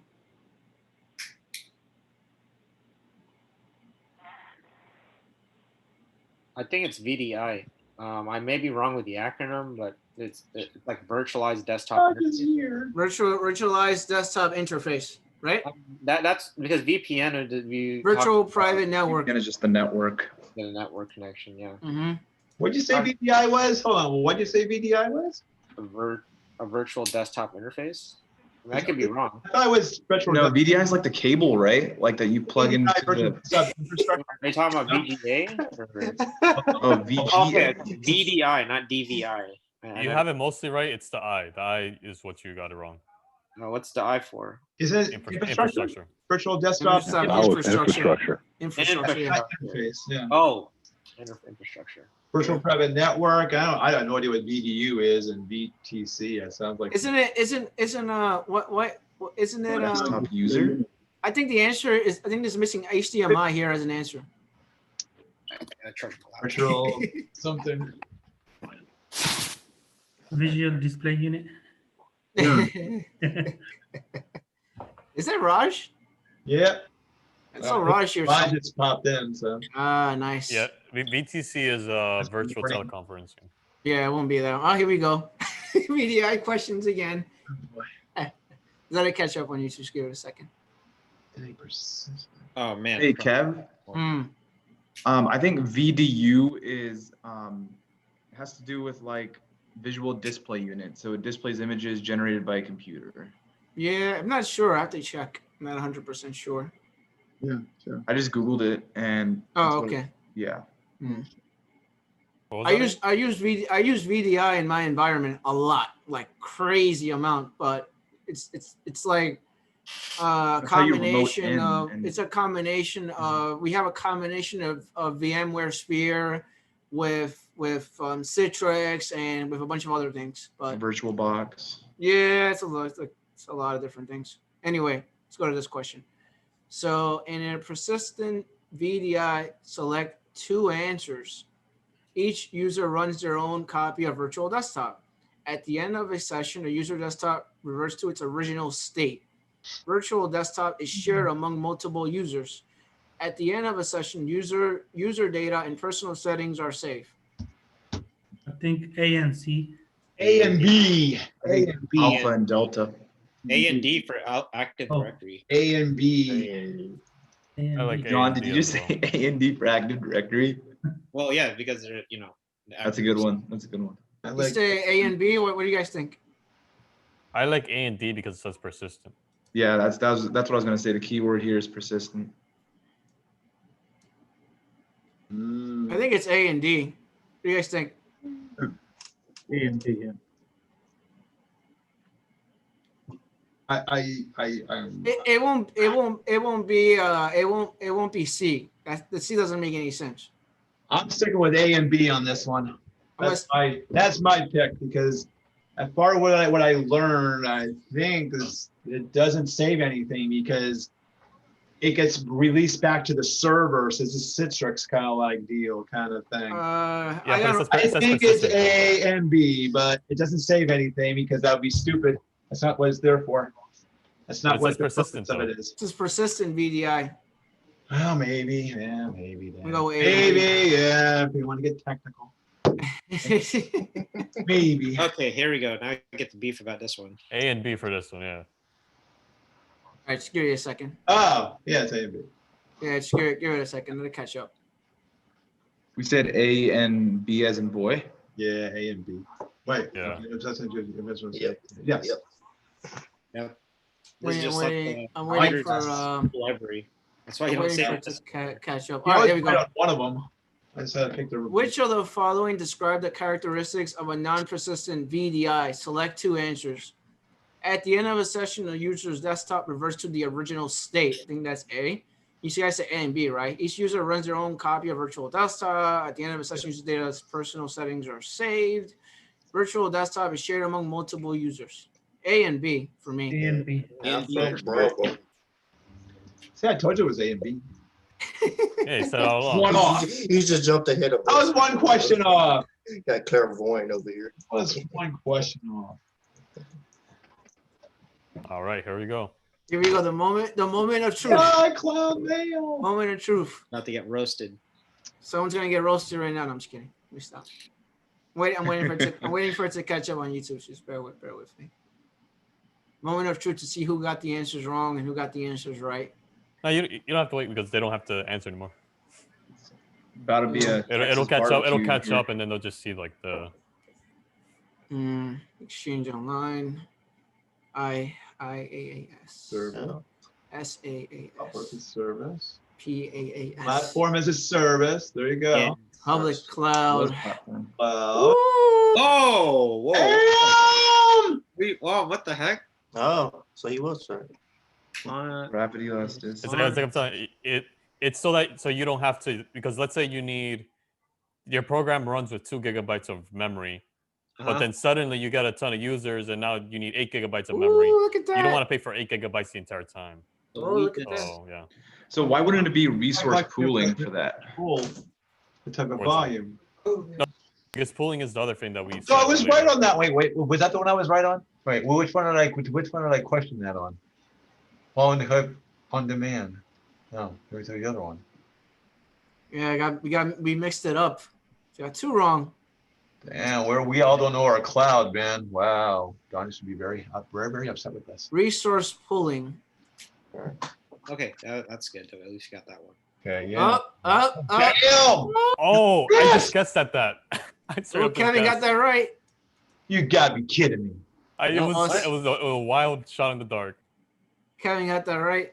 Refers to billing model in which gaining access to resources does not require payment of a flat fee. No way. That's Because if you think about it like measured, Oh, right? that's so metered uses units, right? And then they use those units to. Yeah, That because- answer's wrong. like I would think It like says measured, like measured. measured and metered. I mean, Wow. Think Oh, about when you're boy. going to the store, right? 1 pound of meat or 1 pound of rice, it has a measured price, right? You know, you're measuring that 1 pound. It's Right. consistent. Metered, like it's changing. So it's a flat fee with measured. to track. Okay. Track and variable. Got it. Okay. Damn. Come on, guys. You guys should have picked VPN. Come on, guys. I'm just kidding. Let me stop. It's all about the keywords. That's a useful tip. Make sure you read the question Look at carefully. this, Steven. What? A and D. Oh, yeah. Never mind. That was persistent. Yeah. Well, okay. I was wrong on that one. Ooh, Whoa, that's whoa. Hold up. What? Did you pick the wrong? Wow. Hold on a second. Your answer, A and B. That's right. Wait. What? No, what? How does that make sense? Is that How does that make opposite? sense? Oh, Hold that's on a not- second. Each user has one copy. Personal desktop is shared Who among wrote this test bank? multiple users. How does multiple users use the same Windows desktop? This isn't what? Oh wait, hold on. At the end of each session. Well, if it's not persistent, it's not saving anything. So it's Oh yeah, I shared guess. out. Yeah. Like each user runs his own copy. Well, that would probably fall under the persistent model. Non-persistent. On the persistent, and that's non. I mean, I get what they're trying to do, but nah, Here. I don't like that. Yeah, this is like a crap question. Oh man, we got killed 68. Oh man. Man, we just barely passed. Did we pass? I don't think we passed. We didn't even You pass. need what? A 70% pass, B plus, right? On that? Yeah, you gotta get your cloud knowledge up. Unfortunately. We got percentage. I wish that wasn't the. I wish I didn't have to say that, but there's no turning back. Companies are gonna do what they need to do to make money. And they're Cloud is the jumping way. off quickly too on that. Sucks. Let's go back to expensive servers. Yeah, some of these questions, man. I don't know. I want the $50,000 server. The raid getting destroyed and having to rebuild it. Tape backups. Tape archives. Yeah, always back up everything. That was interesting. Wow, you got some of those wrong. But some of that stuff is not the same across certain boards, because the question about the on demand, I remember seeing that exact question on another one, and it actually was on demand was the answer. So I don't know what's going on. Someone said the exam is ran horribly wrong. You know what's strange? Like I look at the exam comp questions, then I look at the Pearson VUE exam cram, and it has the exact same question, but the answers are different from the one in the exam compass. Really? Yeah, because what they do sometimes is they a lot of people exam dump, and they just change a couple of words so they don't get sued. Oh yeah, for copyright reasons, right? Yeah. Yep. Interesting. Yeah. Which technically brain dumps are prohibited, like studying using brain dumps. But now we know we have to work on some cloud computing questions. Yeah, I was gonna say. I just use We're all a little short on them. Try to avoid the brain. Yeah, I'm just gonna stick with learning Windows XP and Windows Vista, and I'm just gonna run away.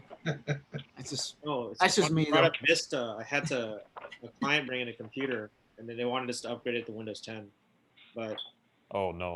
Yeah. So like the only way we could do that is if they bought the license to Windows 10, Windows 10 license, and do a clean install. They're selling Windows 10 licenses pretty cheap these days.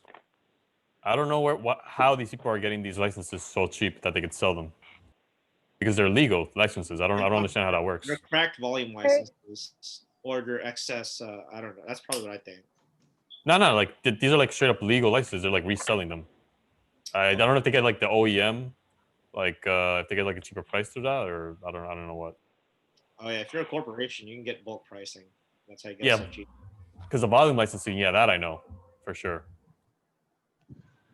So that was this helpful for you guys? Oh yeah. Always. Yes, back to the books for me. Back to the books. Yeah. All right, guys. I'm gonna let you guys go. I'm hungry. Just studying for today. You guys want to say anything or need anything, or want to go? Like, because I'm gonna get out of here. So join the Discord, like the stream if you enjoyed it. Drink your coffee. Should I make more of this studying videos? Yeah, I like that. Definitely, these live sessions help. There's some good study groups going on. Yeah, the whole work from home thing, Hey, Kev, throw me asking, the hot seat ones, is that the one where you tell someone a task and they have to do it? Right? Yeah, so that's not my Discord. That's Job Skills Share's Discord. Is that Danish or? It's Danish. Yeah.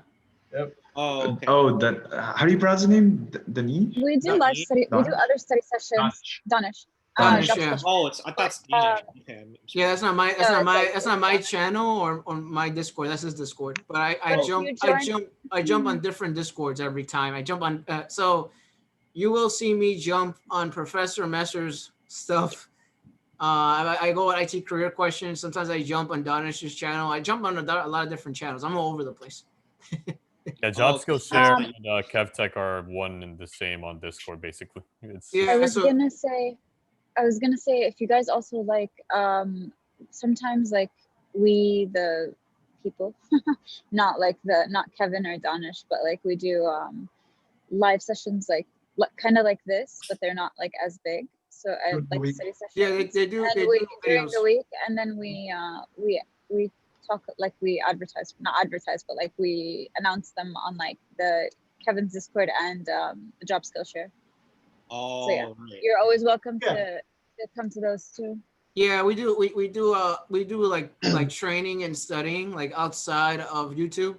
So that's why you don't see me make a lot of videos, because I'm always doing something on Discord. If not, I'm doing something somewhere else. So that's why you should be coming on Discord too, because sometimes I do things there that you won't see me do on YouTube, if that makes sense. Yeah, sometimes we go into Discord voice chat, and we just talk about different things, or very informal, just meetings. And we sometimes practice. Yeah, or, we practice you know, exams and whatever. questions too. Sometimes we do very legal movie nights. What? What? Very Yeah, you guys are legal always sleeping. movie nights. Oh. Yeah, you're always sleeping. Yeah, Steven's Oh, always. They're Steven's just always they're informal. Yeah, some seminars. people have to sleep for a living, you know what I mean? So you have to work the next day. Whatever. you know, Yeah. some 5 o'clock in the morning, you know? There's nothing late about 2 a.m. Oh, yeah. You guys are just nuts. Yeah, if you're on call. I agree with Diaz. Uh-huh. Well, wait, just wait until you get a real job and you got to go to work every morning. Your butt will be in bed by at least 11 o'clock. Yeah, but it's quarantine I time. You know, doubt you gotta it. have fun. Yeah, it is quarantine time. Yeah. I agree with Diaz. Sorry, Steven, you're on your own. all right, guys. I'm gonna get out of here. Like always, thank you for joining. Greatly appreciate it. Thank you, Steven, for helping me with these questions and answers. Haifa too, Kevin too. Thank you, Thank you, John. Kevin. Thank you, everyone. You know, it was Thank a you, pleasure everyone, meeting and everyone welcome to all and the new learning. members. Thank you, all you guys Thank you very on much. Zoom. Thank you, all you guys on YouTube for joining us. We'll do another one of these videos for exams and questions. And remember to like and subscribe to Kevtech channel. And I'll see The you link guys. the link for this one's going to be in the Discord, right? Yes. The recording kind of basically. Yes. Right. And I'll see you guys in the next video of training. All right. Take care. Thank you. Bye-bye. Bye, guys. Stay Bye. safe, everyone. Later. Thank you. Everyone have a good weekend. Take Have a care. good one. Bye-bye. Likewise. Bye-bye.